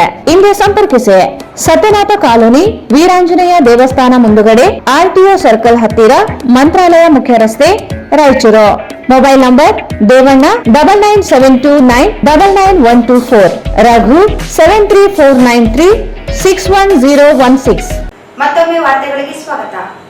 ಅಖಿಲ ಕರ್ನಾಟಕ ವಾಲ್ಮೀಕಿ ನಾಯಕ ಹಿತರಕ್ಷಣಾ ಸಂಘದ ವತಿಯಿಂದ SLC PUCಯಲ್ಲಿ 90% ಅಂಕ ಪಡೆದ ವಿದ್ಯಾರ್ಥಿಗಳಿಗೆ ಪ್ರತಿಭಾ ಪುರಸ್ಕಾರ, ಸಮಾಜದ ಅಭಿವೃದ್ಧಿಗೆ ಶ್ರಮಿಸಿದವರಿಗೆ ಸನ್ಮಾನ ಕಾರ್ಯಕ್ರಮ, ನೂತನ ಸಂಘ ಉದ್ಘಾಟನೆಯನ್ನು ಆಗಸ್ಟ್ 9ರಂದು ನಗರದ ಪಂಡಿತ್ ಸಿದ್ದರಾಮ ಜಂಬಲ್ದಿನ್ನಿ ರಂಗಮಂದಿರದಲ್ಲಿ ಬೆಳಗ್ಗೆ 10 ಗಂಟೆಗೆ ಹಮ್ಮಿಕೊಳ್ಳಲಾಗಿದೆ ಎಂದು ಸಂಘದ ಸಂಸ್ಥಾಪಕ ಅಧ್ಯಕ್ಷ ವೈ ಹನುಮಂತಪ್ಪ ನಾಯಕ್ ಹೇಳಿದರು. ಅಖಿಲ ಕರ್ನಾಟಕ ವಾಲ್ಮೀಕಿ ನಾಯಕ ಹಿತರಕ್ಷಣಾ ಸಂಘ ವತಿಯಿಂದ SSLC PUCಯಲ್ಲಿ 90% ಅಂಕ ಪಡೆದ ವಿದ್ಯಾರ್ಥಿಗಳಿಗೆ ಪ್ರತಿಭಾ ಪ್ರತಿಭಾ ಪುರಸ್ಕಾರ, ಸಮಾಜದ ಅಭಿವೃದ್ಧಿಗೆ ಶ್ರಮಿಸಿದವರಿಗೆ ಸನ್ಮಾನ ಕಾರ್ಯಕ್ರಮ, ನೂತನ ಸಂಘ ಉದ್ಘಾಟನೆಯನ್ನು ಆಗಸ್ಟ್ 9ರಂದು ನಗರದ ಪಂಡಿತ್ ಸಿದ್ದರಾಮ ಜಂಬಲ್ದಿನಿ ರಂಗಮಂದಿರದಲ್ಲಿ ಬೆಳಗ್ಗೆ 10 ಗಂಟೆಗೆ ಹಮ್ಮಿಕೊಳ್ಳಲಾಗಿದೆ ಎಂದು ಸಂಘದ ಸಂಸ್ಥಾಪಕ ಅಧ್ಯಕ್ಷ ವೈ ಹನುಮಂತಪ್ಪ ನಾಯಕ್ ಹೇಳಿದರು. ಅವರು ಇಂದು ಮಾಧ್ಯಮಗೋಷ್ಠಿಯನ್ನು ಉದ್ದೇಶಿಸಿ ಮಾತನಾಡಿ 2023-24ನೇ ಶೈಕ್ಷಣಿಕ ಸಾಲಿನಲ್ಲಿ ತೇರ್ಗಡೆಯಾದ ಎಸ್ಎಸ್ಎಲ್ಸಿ ಮತ್ತು ಪಿಯುಸಿಯಲ್ಲಿ 90% ಅಂಕ ಪಡೆದ ವಿದ್ಯಾರ್ಥಿಗಳಿಗೆ ಪ್ರತಿಭಾ ಪುರಸ್ಕಾರ ನೀಡಿ ಪ್ರೋತ್ಸಾಹ ನೀಡಲಾಗುತ್ತದೆ ಎಂದರು. ವಿದ್ಯಾರ್ಥಿಗಳು ಅಂಕಪಟ್ಟಿ, ಜಾತಿ ಪ್ರಮಾಣ ಪತ್ರ, ಆಧಾರ್ ಕಾರ್ಡ್ ಜೆರಾಕ್ಸ್ ಪ್ರತಿಯನ್ನು ಆಗಸ್ಟ್ 5ರೊಳಗೆ ಸಲ್ಲಿಸಿ ತಮ್ಮ ಹೆಸರು ನೋಂದಾಯಿಸಿಕೊಳ್ಳಬೇಕು ಎಂದು ತಿಳಿಸಿದರು. ಸಮಾಜದ ಅಭಿವೃದ್ಧಿಗಾಗಿ ಕೆಲಸ ಮಾಡಿದ ಸಾಧಕರನ್ನು ಗುರುತಿಸಿ ಅವರನ್ನು ಸನ್ಮಾನಿಸಲಾಗುವುದು ಎಂದರು. ಕೆಲವು ಪಟ್ಟಭದ್ರ ಹಿತಾಸಕ್ತಿಗಳು ಸಂಘದ ವಿರುದ್ಧ ಇಲ್ಲಸಲ್ಲದ ಹೇಳಿಕೆ ನೀಡುತ್ತಿದ್ದು ಮುಂಬರುವ ದಿನಗಳಲ್ಲಿ ತಕ್ಕ ಉತ್ತರ ನೀಡಲಾಗುವುದು ಎಂದರು. ಪಟ್ಟಭದ್ರ ಶಕ್ತಿಗಳು ನಮ್ಮ ಸಂಘ ನಾವೇ ಅಧ್ಯಕ್ಷ ಅಂತ ಅಂದ್ರೆ ಅವರು ಕಿವಿಗೊಡಬಾರ್ದಂತೂ ಸಮಾಜದ ಸಾಮೂಹಿಕ ಹಿರಿಯ ಬಂಧುಗಳು, ಗಣ್ಯ ವ್ಯಕ್ತಿಗಳು, ಪಕ್ಷ ಬಿಟ್ಟು JDS ಆಗಲಿ, BJP ಆಗಲಿ, ಕಾಂಗ್ರೆಸ್ ಎಲ್ಲ ಪಕ್ಷದ ಹಿರಿಯ ಮುಖಂಡರು ನಮ್ಮ ಸಭೆಗೆ ಬಂದು ನಮ್ಮ ಮಕ್ಕಳಿಗೆ, ಸಮಾಜದ ಮಕ್ಕಳಿಗೆ ಪ್ರೋತ್ಸಾಹ ಕೊಡಬೇಕೆಂದು ನಾನು ಬಯಸುತ್ತೇನೆ. ನಾವು ಒಂದು ಸಾಮಾಜಿಕ ಸಂಘಟನೆ ಮಾಡಿದರೆ ಬಾಬಾ ಸಾಹೇಬ್ ಅಂಬೇಡ್ಕರ್ ಒಂದು ಜಾತಿಗೆ ಮೀಸಲಾತಿ ಕೊಟ್ಟಿರುವುದಲ್ಲ, ಅದರಂತೆ ಸಂಘಟನೆ ಬಾಬಾ ಸಾಹೇಬ್ ಅಂಬೇಡ್ಕರ್ ನಮ್ಮ ಕಣಿಕರ ದೇವರು ಮಹರ್ಷಿ ವಾಲ್ಮೀಕಿ ನೋಡಿಲ್ಲ, ಬಾಬಾ ಸಾಹೇಬ್ ಅಂಬೇಡ್ಕರ್ ನೋಡಿಲ್ಲ. ಆದರೆ ಅವ್ರು ಏನು ಗೊತ್ತ, ನಾವು ಪ್ರತಿಯೊಂದು ಸಮಾಜನ ನ್ಯಾಯಯುತವಾಗಿ ನ್ಯಾಯ ಕೊಡಿಸಿದಂಥ ದೇವರು ಬಾಬಾ ಸಾಹೇಬ್ ಅಂಬೇಡ್ಕರ್. ಅಂಥವರು ಮಾಡಿದ ಒಂದು ಸಂವಿಧಾನವನ್ನು ನಾವು ಜನಾಂಗವನ್ನು ನಾವು ಮುಂದೆ ತರಬೇಕೆಂದು ಈ ಸಂಘಟನೆ ಮುಖಾಂತರ ಪ್ರತಿಭಾ ಪುರಸ್ಕಾರ ಮತ್ತು ಈ ಸಮಾಜದಲ್ಲಿ ಸಂಘಟಕರಿಗೆ, ಸಾಧಕರಿಗೆ ಸನ್ಮಾನ ಮತ್ತು ಹಿರಿಯ ಗಣ್ಯ ವ್ಯಕ್ತಿಗಳಿಗೆ ಸನ್ಮಾನ ಮಾಡಬೇಕೆಂದು ನಾವು ಬಯಸುತ್ತೇವೆ. ಈ ಪತ್ರಿಕಾ ಇದು ಪತ್ರಿಕಾಗೋಷ್ಠಿಯಲ್ಲಿ ಎಲ್ಲ ಸಮಾಜದ ಬಂಧುಗಳು ಹಿರಿಯರು ಆಗಮಿಸಬೇಕೆಂದು ನಾವು ಸಮಾಜದಲ್ಲಿ ನಿಮ್ಮ ಪತ್ರಿಕೆ ಮೂಲಕ ಇದು 2ನೇ ಸಲ ಪತ್ರಿಕೆ ಮೂಲಕ ಕೇಳ್ತಾ ಇದ್ದೀವಿ. ಯಾವ್ಯಾವ ಪಟ್ಟಭದ್ರ ಹೇಳಿದ್ರೆ ಅವ್ರ ಕಿವಿಗೊಡಬಾರದು. ಸಮಾಜದ ಬಂಧುಗಳಲ್ಲಿ ನಾವು ನಿಮ್ಮ ಮುಖಾಂತರ ನಾವು ಮನವಿ ಮಾಡಿಕೊಳ್ತೀವಿ. ಈ ಸಂದರ್ಭದಲ್ಲಿ ಉಪಾಧ್ಯಕ್ಷ ಹುಸೇನಪ್ಪ ನಾಯಕ್, ರಾಘವೇಂದ್ರ ನಾಯಕ್, ರಾಜಣ್ಣ ನಾಯಕ್, ತಿಮ್ಮಣ್ಣ ನಾಯಕ್, ಯಾದಗಿರಿ ಸೇರಿದಂತೆ ಅನೇಕರಿದ್ದರು. ಜಿಲ್ಲೆಯ ಸ್ಥಳೀಯ ಸಂಸ್ಥೆಗಳಲ್ಲಿ ಖಾಯಮಾತಿಗೆ ಒಳಪಡದೆ ಉಳಿದ 29 ಹುದ್ದೆಗಳಿಗೆ ನೇರ ಪಾವತಿ ಪೌರ ಕಾರ್ಮಿಕರನ್ನು ಮಾತ್ರ ಪರಿಗಣಿಸಬೇಕು ಮತ್ತು ಈಗಾಗಲೇ ಮೃತಪಟ್ಟಿರುವ ನೇರ ಪಾವತಿ ಪೌರ ಕಾರ್ಮಿಕರ ಕುಟುಂಬಗಳಿಗೆ ಉದ್ಯೋಗ ಕಲ್ಪಿಸಲು ಮತ್ತು ಇನ್ನಿತರೆ ಸೌಲಭ್ಯಗಳಿಗೆ ಒತ್ತಾಯಿಸಿ ಕರ್ನಾಟಕ ರಾಜ್ಯ ದಿನಗೂಲಿ ಮತ್ತು ಗುತ್ತಿಗೆ ಪೌರ ಸೇವಾ ನೌಕರರ ಸಂಘದಿಂದ ನಗರದ ಟಿಪ್ಪು ಸುಲ್ತಾನ್ ಉದ್ಯಾನವನದಲ್ಲಿ ಪ್ರತಿಭಟನೆ ನಡೆಸಿದರು. ಜಿಲ್ಲೆಯ ಸ್ಥಳೀಯ ಸಂಸ್ಥೆಗಳಲ್ಲಿ ಖಾಯಮಾತಿಗೊಳಪಡದೆ ಉಳಿದ 29 ಹುದ್ದೆಗಳಿಗೆ ನೇರ ಪಾವತಿ ಪೌರ ಕಾರ್ಮಿಕರನ್ನು ಮಾತ್ರ ಪರಿಗಣಿಸಬೇಕು ಮತ್ತು ಈಗಾಗಲೇ ಮೃತಪಟ್ಟಿರುವ ನೇರ ಪಾವತಿ ಪೌರ ಕಾರ್ಮಿಕರ ಕುಟುಂಬಗಳಿಗೆ ಉದ್ಯೋಗ ಕಲ್ಪಿಸಲು ಮತ್ತು ಇನ್ನಿತರ ಸೌಲಭ್ಯಗಳಿಗೆ ಒತ್ತಾಯಿಸಿ ಕರ್ನಾಟಕ ರಾಜ್ಯ ದಿನಗೂಲಿ ಮತ್ತು ಗುತ್ತಿಗೆ ಪೌರ ಸೇವಾ ನೌಕರರು ಸಂಘದಿಂದ ನಗರದ ಟಿಪ್ಪು ಸುಲ್ತಾನ್ ಉದ್ಯಾನವನದಲ್ಲಿ ಪ್ರತಿಭಟನೆ ನಡೆಸಿದರು. ಮೃತಪಟ್ಟ 8 ಜನ ನೇರ ಪಾವತಿ ಪೌರ ಕಾರ್ಮಿಕರ ಕುಟುಂಬಗಳಿಗೆ ಅನುಕಂಪ ಆಧಾರದ ಮೇಲೆ ಉದ್ಯೋಗವನ್ನು ನೀಡಬೇಕು. ನಗರಸಭೆಯಲ್ಲಿ ಗುತ್ತಿಗೆ ಆಧಾರದ ಮೇಲೆ ನೇಮಕ ಮಾಡಿಕೊಳ್ಳುತ್ತಿರುವ ಲೋಡರ್ಸ್ ಹುದ್ದೆಗಳಲ್ಲಿ ಮೃತಪಟ್ಟ ಕುಟುಂಬಗಳ ಮಹಿಳೆಯರಿಗೆ ಉದ್ಯೋಗವನ್ನು ನೀಡಬೇಕೆಂದು ಒತ್ತಾಯಿಸಿದರು. ನೇರ ಪಾವತಿ ಕಾರ್ಮಿಕರಿಗೆ ಜೂನ್, ಜುಲೈ 2024ರ ವೇತನವನ್ನು ಕೂಡಲೇ ಪಾವತಿಸಬೇಕು. ನೇರ ಪಾವತಿ ಪೌರ ಕಾರ್ಮಿಕರಿಗೆ ಏಪ್ರಿಲ್ 2023ರಿಂದ ಮಾರ್ಚ್ 2024ರವರೆಗೆ ಬಾಕಿ ಭತ್ಯೆಯನ್ನು ಪಾವತಿಸಬೇಕು. ಕಳೆದ ನವೆಂಬರ್ 2023ರಿಂದ ಮೇ 2024ರವರೆಗೆ ESI ಮತ್ತು EPS ಹಣವನ್ನು ಕೂಡಲೇ ತುಂಬಬೇಕು. ಪ್ರತಿ ಬುಧವಾರ ನೀಡುವ ವಾರದ ರಜೆಯ ಬದಲಾಗಿ ರವಿವಾರ ರಜೆ ನೀಡಬೇಕು ಎಂದು ಮನವಿ ಮಾಡಿದರು.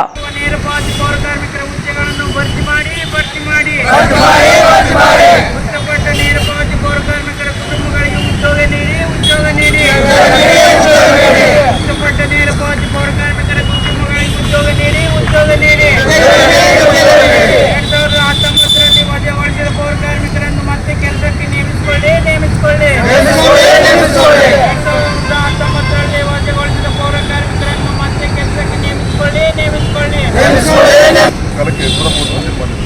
ಅವಾಗಿಂದ 29 ಕೋಟಿ ಉಳಿದು. ಯಾಕೆ ಉಳಿದು ಅಂದರೆ ಕ್ಯಾಟಗರಿ ಇತ್ತಲ್ಲ, ಏನೋ ಹ್ಯಾಂಡಿಕ್ಯಾಪ್ಡ್ ಕ್ಯಾಟಗರಿಗೂ ನಮ್ಮಲ್ಲಿ ರಿಸರ್ವೇಷನ್ ಇಲ್ಲ, ನಮ್ಮಲ್ಲಿ ಅವರು ಯಾರಿಲ್ಲ ಅಂತ. ಈಗ ಮತ್ತೊಂದು ಆರ್ಡರ್ ಮಾಡ್ತಾರೆ, ಅಂಥವು ಯಾವ್ದಾದ್ರು ಉಳಿಕೆ ಆಗಿದ್ದರೆ ಅದನ್ನು ಜನರಲ್ ಕ್ಯಾಟಗರಿ ಅಂತ ನೀವು ಟ್ರೀಟ್ ಮಾಡ್ಬೋದು. ತುಂಬರಿ ಅಂತವರೆಗೂ ಬರ್ತದೆ. ಅದು ಇದುವರೆಗೆ ಆಗಿಲ್ಲ ಸರ್. ಪ್ಲಸ್ ಈಗ ನಮ್ಮಲ್ಲಿ ಉಳಿದಂಥವು ಸೇರ್ಕೊಂಡು ಒಂದು 50 ಪೋಸ್ಟ್ ಬೀಳ್ತವೆ. 50 ಜನರು ಮಾಡ್ಬೋದು ಸಾಕು. ಇದು ಎರಡನೇ ಅವ್ರಿಗೆ ಗೊತ್ತಿಲ್ಲ ಸರ್. ನಾನು 29 ಸಾವಿರ ಮಾತಾಡಿಲ್ಲ. ಅದು 8 ಜನ ಸತ್ತಿದ್ದಾರೆ. ಈಗ ನಾವು ಬಂದ ಮೇಲೆ ಇಬ್ಬರು ಸತ್ತಾರೆ. ಇವ್ರನ್ನ ಇವ್ರ ಕುಟುಂಬಗಳಿಗೆ ಏನು ಅನ್ನೋದು ಒಂದು ಸ್ಪಷ್ಟತೆ ಇಲ್ಲ ಯಾರಿಗೆ. ನಾವು 2023 ಆಗಲೇ ಒಂದು 5-6 ಮಂದಿ ಸತ್ತಿದ್ರು. ಸಭಾ ಕರ್ಮಚಾರಿಯಿಂದ ಕೂಡ ನಾವೊಂದು ಡೈರೆಕ್ಷನ್ ಹಾಕಿಸ್ಕೊಂಡು ಬಂದ್ವಿ. ಬಟ್ DC ಸಾಹೇಬರು ಏನಂದ್ರು, ಸ್ವಲ್ಪ ನೋಡೋಣ, ನಾನು ಸ್ವಲ್ಪ ಬೇರೆ ಕೇಳಿ ಮಾಡ್ತಾನೆ ಅಂತ ಹೇಳಿ ಎಲೆಕ್ಷನ್ ಬಂದಿದ್ದಾರೆ. ಎಲೆಕ್ಷನ್ಗಳಲ್ಲಿ ಸ್ವಲ್ಪ ಹೀಗಾಗಿ ನಮ್ಮ ಒಪ್ಕೊಂಡ ಮೇಲೆ ಮತ್ತೆ ಏನು ಮಾಡ್ತಾರೆ, ಏನು ಹೇಳ್ತಾರೆ ಅಂದರೆ, ಇಲ್ಲ ಹೆಣ್ಮಕ್ಳು ನಾವು ತೊಗೊಳಕ್ಕೆ, ಯಾಕೆ ನೋಡೋ ಹೆಣ್ಮಕ್ಳು ಇರಬಾರ್ದು ಅಂತ ಹೇಳಿದೆ. ಒತ್ಕೊಳ್ಳೋ ಕೆಲಸ ಅದು ಕೂಡ, ಒತ್ಕೊಳ್ಳೋ ಕೆಲಸ ಈಗಲೂ ಮಾಡ್ತಾರೆ ಅವರು. ಅಥವಾ ಅಲ್ಲೂ ತೊಗೊಳ್ಳಿಲ್ಲ ಸರ್ ಹೆಣ್ಮಕ್ಳು ತೊಗೊಂಡ್ರೆ ಓದಿದ್ರು ಪಾಪ. 8 ಮಂದಿ ಓದಿದ್ರು. ಸದ್ಯಕ್ಕೆ ಎಷ್ಟು ಮಂದಿ ತೊಗೊಂಡಾರಪ್ಪ? 3 ಮಂದಿ ಆರು ಸರ್. ಆ್ಯಕ್ಚುಲಿ ಅಂದರೆ ಅವ್ರನ್ನ 8+ ಇಂದ ಉಳಿದಂಥವ್ರನ್ನೂ 15 ಮಂದಿ ತೊಗೊಳ್ತು ಅಂತ ಹೇಳಿದ ಮನುಷ್ಯ ನಮಗೆ. ಪ್ರೆಷರ್ನಲ್ಲಿ ಲೀಡರ್ ಪ್ರೆಷರು, ಇನ್ನೊಬ್ಬರು ಪ್ರೆಷರ್ನಲ್ಲಿ ನಮಗೆ ಇದು ಕೂಡ ತೆಗೆಸಿದ್ರು. ಈಗಲೂ ಕೂಡ ಸರ್ ಅಲ್ಲಿ ಅವಕಾಶ ಇದೆ. ನಮ್ಮಲ್ಲಿರ್ತಕ್ಕಂಥ ಹೆಣ್ಮಕ್ಳನ್ನ ಅವ್ರ ಮನೆಯವ್ರನ್ನ ತೊಗೊಳಕ್ಕೆ ಅವಕಾಶ ಇದೆ. ಯಾಕಂದರೆ ಅಲ್ಲಿಂದ ಪಾಪ ಅವ್ರು ಬೀದಿ ಪಾಲಾಗಿದ್ದಾರೆ. ಬದುಕಿದ್ರು ಪರ್ಮಿಟ್ ಆಗ್ತಕ್ಕಂಥ. ಈ ಸಂದರ್ಭದಲ್ಲಿ ರಾಜ್ಯಾಧ್ಯಕ್ಷ ಎಸ್ ಮಾರಪ್ಪ ವಕೀಲ್, ಜಿಲ್ಲಾಧ್ಯಕ್ಷ ಉರ್ಕುಂದಪ್ಪ, ಉಪಾಧ್ಯಕ್ಷ ಮುತ್ತಣ್ಣ, ಆರ್ ಹನುಮಂತು ಸೇರಿದಂತೆ ಕಾರ್ಮಿಕರು ಭಾಗವಹಿಸಿದ್ದರು. ನಗರದ ಜಿಲ್ಲಾ ಕ್ರೀಡಾಂಗಣದಲ್ಲಿ ಆಗಸ್ಟ್ 15ರಂದು ಸ್ವಾತಂತ್ರ್ಯ ದಿನಾಚರಣೆ ಕಾರ್ಯಕ್ರಮವನ್ನು ಹಮ್ಮಿಕೊಳ್ಳಲಾಗಿದ್ದು, ಕಾರ್ಯಕ್ರಮಕ್ಕೆ ಬೇಕಾಗುವ ಅಗತ್ಯ ಸಿದ್ಧತೆಗಳನ್ನು ಮಾಡಿಕೊಳ್ಳುವ ಮೂಲಕ ಸ್ವಾತಂತ್ರ್ಯೋತ್ಸವ ದಿನಾಚರಣೆಯನ್ನು ಅರ್ಥಪೂರ್ಣವಾಗಿ ಆಚರಿಸಬೇಕೆಂದು ಅಪರ ಜಿಲ್ಲಾಧಿಕಾರಿಗಳಾದ ಶಿವಪ್ಪ ಯಲ್ಲಪ್ಪ ಭಜಂತ್ರಿ ಅವರು ಸಂಬಂಧಿಸಿದ ಅಧಿಕಾರಿಗಳಿಗೆ ಸೂಚನೆ ನೀಡಿದರು. ನಗರದ ಜಿಲ್ಲಾ ಕ್ರೀಡಾಂಗಣದಲ್ಲಿ ಆಗಸ್ಟ್ 15ರಂದು ಸ್ವಾತಂತ್ರ್ಯ ದಿನಾಚರಣೆಯ ಕಾರ್ಯಕ್ರಮವನ್ನು ಹಮ್ಮಿಕೊಳ್ಳಲಾಗಿದ್ದು, ಕಾರ್ಯಕ್ರಮಕ್ಕೆ ಬೇಕಾಗುವ ಅಗತ್ಯ ಸಿದ್ಧತೆಗಳನ್ನು ಮಾಡಿಕೊಳ್ಳುವ ಮೂಲಕ ಸ್ವಾತಂತ್ರ್ಯೋತ್ಸವ ದಿನಾಚರಣೆಯನ್ನು ಅರ್ಥಪೂರ್ಣವಾಗಿ ಆಚರಿಸಬೇಕೆಂದು ಅಪರ ಜಿಲ್ಲಾಧಿಕಾರಿಗಳಾದ ಶಿವಪ್ಪ ಯಲ್ಲಪ್ಪ ಭಜಂತ್ರಿ ಅವರು ಅಧಿಕಾರಿಗಳಿಗೆ ಸೂಚನೆ ನೀಡಿದರು. ಅವರು ಇಂದು ಜಿಲ್ಲಾಧಿಕಾರಿಗಳ ಕಚೇರಿಯ ಸಭಾಂಗಣದಲ್ಲಿ ಸ್ವಾತಂತ್ರ್ಯೋತ್ಸವ ದಿನಾಚರಣೆಯ ಪೂರ್ವಭಾವಿ ಸಭೆಯ ಅಧ್ಯಕ್ಷತೆ ವಹಿಸಿ ಮಾತನಾಡಿದರು. ಪ್ರತಿ ವರ್ಷದಂತೆ ಈ ವರ್ಷವೂ ಸಂಭ್ರಮದಿಂದ ಆಚರಿಸುವ ನಿಟ್ಟಿನಲ್ಲಿ ರಚಿಸಲಾದ ವಿವಿಧ ಸಮಿತಿಗಳ ಸಿದ್ಧತೆ ಕುರಿತು ಚರ್ಚಿಸಿದರು. ಯಾವುದೇ ರೀತಿಯ ಅಡೆತಡೆಯಾಗದಂತೆ ಎಲ್ಲಾ ರೀತಿಯ ಸಿದ್ಧತೆಗಳನ್ನು ಮಾಡಿಕೊಳ್ಳಬೇಕು. ಪ್ಲಾಸ್ಟಿಕ್ ಧ್ವಜ ಬಳಕೆ ನಿಷೇಧಿಸಲಾಗಿದ್ದು, ಮಾರಾಟವಾಗದಂತೆ ನಿಗಾ ವಹಿಸಲು ಸಂಬಂಧಿಸಿದ ಅಧಿಕಾರಿಗಳಿಗೆ ನಿರ್ದೇಶನ ನೀಡಿದರು. ಆಗಸ್ಟ್ 15ರಂದು ಬೆಳಗ್ಗೆ 9 ಗಂಟೆಗೆ ಜಿಲ್ಲಾ ಕ್ರೀಡಾಂಗಣದಲ್ಲಿ ಜಿಲ್ಲಾ ಉಸ್ತುವಾರಿ ಸಚಿವರಿಂದ ಧ್ವಜಾರೋಹಣ ನೆರವೇರಿಸಲಿದ್ದು, ಪೊಲೀಸ್, ಗೃಹ ರಕ್ಷಕ ದಳ, NCC, ಸ್ಕೌಟ್ಸ್ ಮತ್ತು ಗೈಡ್ಸ್ ತಂಡ ಒಳಗೊಂಡಂತೆ ಆಕರ್ಷಕ ಪಥಸಂಚಲನ ಹಮ್ಮಿಕೊಳ್ಳಲಾಗುತ್ತಿದೆ. ಶಿಷ್ಟಾಚಾರದ ಪ್ರಕಾರ ಆಮಂತ್ರಣ ಪತ್ರಿಕೆ ಮುದ್ರಣ ಹಾಗೂ ಕಾರ್ಯಕ್ರಮದಲ್ಲಿ ಸಾಂಸ್ಕೃತಿಕ ಕಾರ್ಯಕ್ರಮ, ದೇಶಭಕ್ತಿ ಗೀತೆ ಹಾಡಿಸಲು ತಂಡಗಳನ್ನು ಆಯ್ಕೆ ಮಾಡಲು ತಿಳಿಸಿದರು. ಕಾರ್ಯಕ್ರಮ ಯಶಸ್ವಿಗೊಳಿಸಲು ವಿವಿಧ ಸಮಿತಿಗಳನ್ನು ರಚಿಸಲಾಗಿದ್ದು, ಸಮಿತಿಗೆ ವಹಿಸಿದ ಜವಾಬ್ದಾರಿಯನ್ನು ತಪ್ಪದೇ ಪಾಲಿಸಬೇಕು. ಶಿಷ್ಟಾಚಾರಕ್ಕೆ ಲೋಪವಾಗದಂತೆ, ಧ್ವಜ ಸಂಹಿತೆಗೆ ಯಾವುದೇ ತರಹ ಅಪಚಾರವಾಗದಂತೆ ನೋಡಿಕೊಳ್ಳಲು ಸೂಚಿಸಿದ ಅವರು ಧ್ವಜಾರೋಹಣ ವ್ಯವಸ್ಥೆ, ಬಂದೋಬಸ್ತಿನ ವ್ಯವಸ್ಥೆ, ಸ್ವಚ್ಛತೆ ವ್ಯವಸ್ಥೆಗಳ ಕುರಿತು ಸಂಬಂಧಿಸಿದ ಅಧಿಕಾರಿಗಳಿಗೆ ಸೂಚಿಸಲಾಯಿತು. ಕ್ರೀಡಾಂಗಣದಲ್ಲಿ ಸ್ಟೇಜ್ ನಿರ್ಮಾಣ, ಗಣ್ಯರಿಗೆ, ಶಾಸಕರಿಗೆ, ಸಂಸದರುಗಳಿಗೆ ಹಾಗೂ ಸನ್ಮಾನಿತರಿಗೆ, ಪತ್ರಕರ್ತರಿಗೆ ಸೂಕ್ತ ಆಸನ ವ್ಯವಸ್ಥೆ ಕಲ್ಪಿಸಬೇಕು. ಕುಡಿಯುವ ನೀರಿನ ವ್ಯವಸ್ಥೆ, ಶಾಲಾ ಮಕ್ಕಳಿಗೆ ಸಿಹಿ ವಿತರಣೆಗೆ ಕ್ರಮ ವಹಿಸಬೇಕು. ವೇದಿಕೆ ಮೇಲೆ ಗಣ್ಯ ವ್ಯಕ್ತಿಗಳಿಗೆ ಆಸನಗಳ ವ್ಯವಸ್ಥೆ ಹಾಗೂ ವೇದಿಕೆಯ 2 ಕಡೆಗಳಲ್ಲಿ ಅಧಿಕಾರಿಗಳಿಗೆ, ಸನ್ಮಾನಿತರಿಗೆ ಹಾಗೂ ಪತ್ರಕರ್ತರಿಗೆ ಪ್ರತ್ಯೇಕ ಆಸನ ವ್ಯವಸ್ಥೆ ಮಾಡಬೇಕೆಂದು ಅಧಿಕಾರಿಗಳಿಗೆ ಅಪರ ಜಿಲ್ಲಾಧಿಕಾರಿಗಳು ಸೂಚಿಸಿದರು.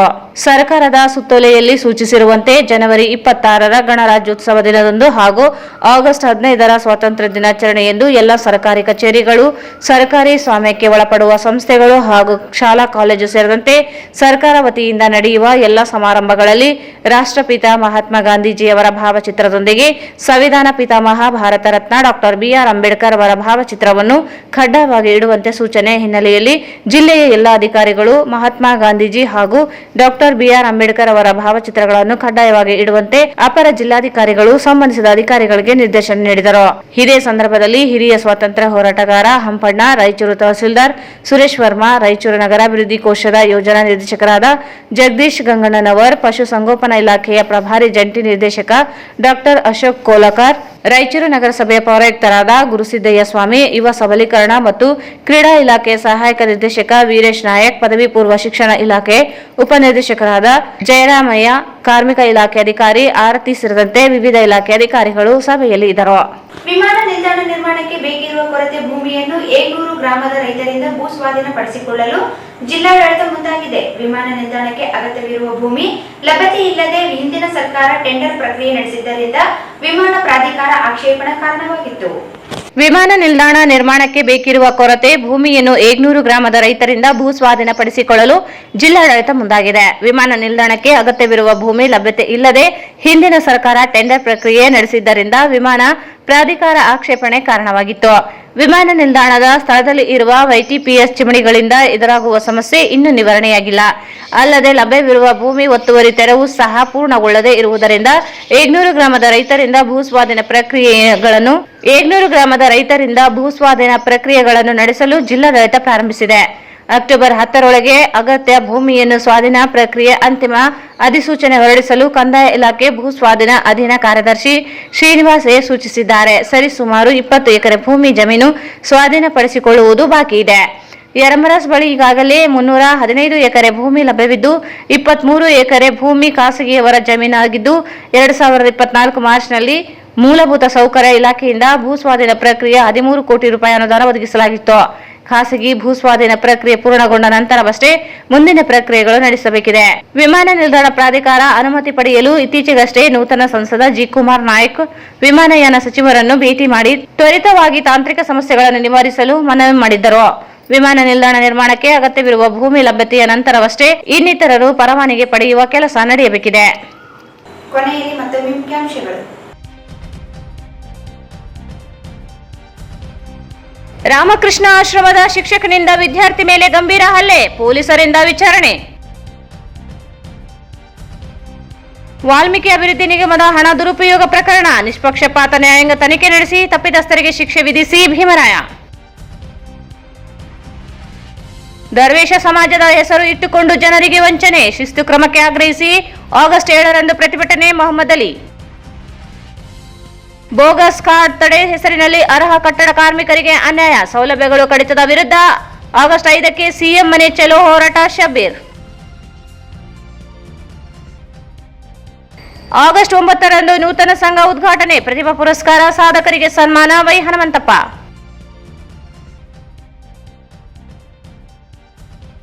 ವಿವಿಧ ಬೇಡಿಕೆ ಈಡೇರಿಕೆಗೆ ಆಗ್ರಹಿಸಿ ಪೌರ ಕಾರ್ಮಿಕರ ಪ್ರತಿಭಟನೆ. ಸ್ವಾತಂತ್ರ್ಯೋತ್ಸವ ದಿನಾಚರಣೆಯ ಪೂರ್ವಭಾವಿ ಸಭೆಯಲ್ಲಿ ಅಧಿಕಾರಿಗಳಿಗೆ ಅಪರ ಜಿಲ್ಲಾಧಿಕಾರಿ ಸೂಚನೆ, ಅರ್ಥಪೂರ್ಣವಾಗಿ ಆಚರಿಸಲು ಅಗತ್ಯ ಸಿದ್ಧತೆ ಮಾಡಿಕೊಳ್ಳಿ ಶಿವಪ್ಪ ಯಲ್ಲಪ್ಪ ಭಜಂತ್ರಿ.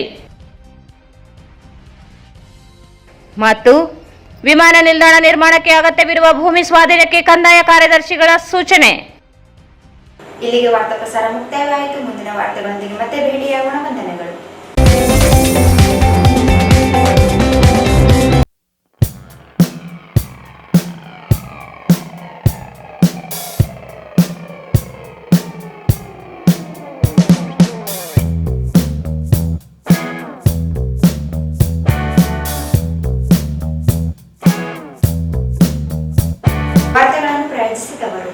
ಹುಟ್ಟುಹಬ್ಬವನ್ನು ಆಚರಿಸಿಕೊಳ್ಳುತ್ತಿರುವ ಸನ್ನಿ ಮಹಾರಾಜ್ ಅವರಿಗೆ ಹುಟ್ಟುಹಬ್ಬದ ಹಾರ್ದಿಕ ಶುಭಾಶಯಗಳು. ಸನ್ನಿ ಮಹಾರಾಜ್ ಅವರ ಹುಟ್ಟುಹಬ್ಬದ ಅಂಗವಾಗಿ ರಕ್ತದಾನ ಶಿಬಿರ ಏರ್ಪಡಿಸಲಾಗಿದೆ. ಸನ್ನಿ ಮಹಾರಾಜ್ ಯುವ ಪಡೆ ರಾಯಚೂರು. ಭಾರತ್ ಫರ್ನಿಚರ್ಸ್ ರಾಯಚೂರಿನಲ್ಲಿ ಮೊದಲ ಬಾರಿಗೆ 3 ಮಳಿಗೆ ಒಳಗೊಂಡ ಬೃಹತ್ ಆಕಾರದ furniture showroom. New Indian craft shopping expo, biggest handloom and handicraft expo ದೇಶದ ಹೆಸರಾಂತ ವಸ್ತು ಪದಾರ್ಥಗಳನ್ನು ತಂದಿದೆ. ಎಲ್ಲೆಲ್ಲೂ ಸಿಗದ ಅಪರೂಪದ ವಸ್ತು ಭಂಡಾರವೇ ಇಲ್ಲಿದೆ. Walker ground beside LIC building, Basaveshwara circle, Raichur. Shri Raghavendra ghee, Shri Raghavendra ತುಪ್ಪ, SAK convention hall. Book now, flat 50% discount. Save of the season. Wide parking areas facilities. Visit Shekhar Nagar, IB Road, Raichur.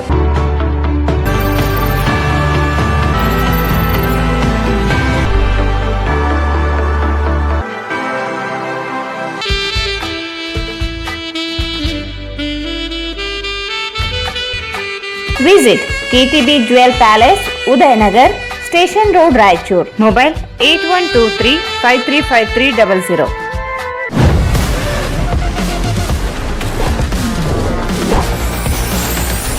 N150 ಸಂಪರ್ಕಿಸಿ ಶ್ರೀ ಬಾಲಾಜಿ ಬಜಾಜ್, ಗಂಜ್ ಕಲ್ಯಾಣ ಮಂಟಪ ಪಕ್ಕ, ಗಂಜ್ ರಸ್ತೆ, ರಾಯಚೂರು. ಸತ್ಯನಾಥ ಕಾಲೋನಿ ಮತ್ತು ಮಂತ್ರಾಲಯ ರಸ್ತೆಯಾದ ರಾಷ್ಟ್ರೀಯ ಹೆದ್ದಾರಿಗೆ ಹೊಂದಿಕೊಂಡಿರುವ 3 ಮಹಡಿಯ ಮಳಿಗೆಯೊಂದು ತಲೆ ಎತ್ತಿ ನಿಂತಿದೆ. ಇದರಲ್ಲಿ ಪ್ರತಿ ಮಹಡಿಯಲ್ಲಿ 2250 ಸ್ಕ್ವೇರ್ ಫೀಟ್ ಅಳತೆಯ ಜಾಗವಿದ್ದು ಇದರಲ್ಲಿ ತಮಗೆ ಬೇಕಾದಂತಹ ವ್ಯಾಪಾರ ವಹಿವಾಟುಗಳನ್ನು ಮಾಡಿಕೊಳ್ಳಬಹುದು.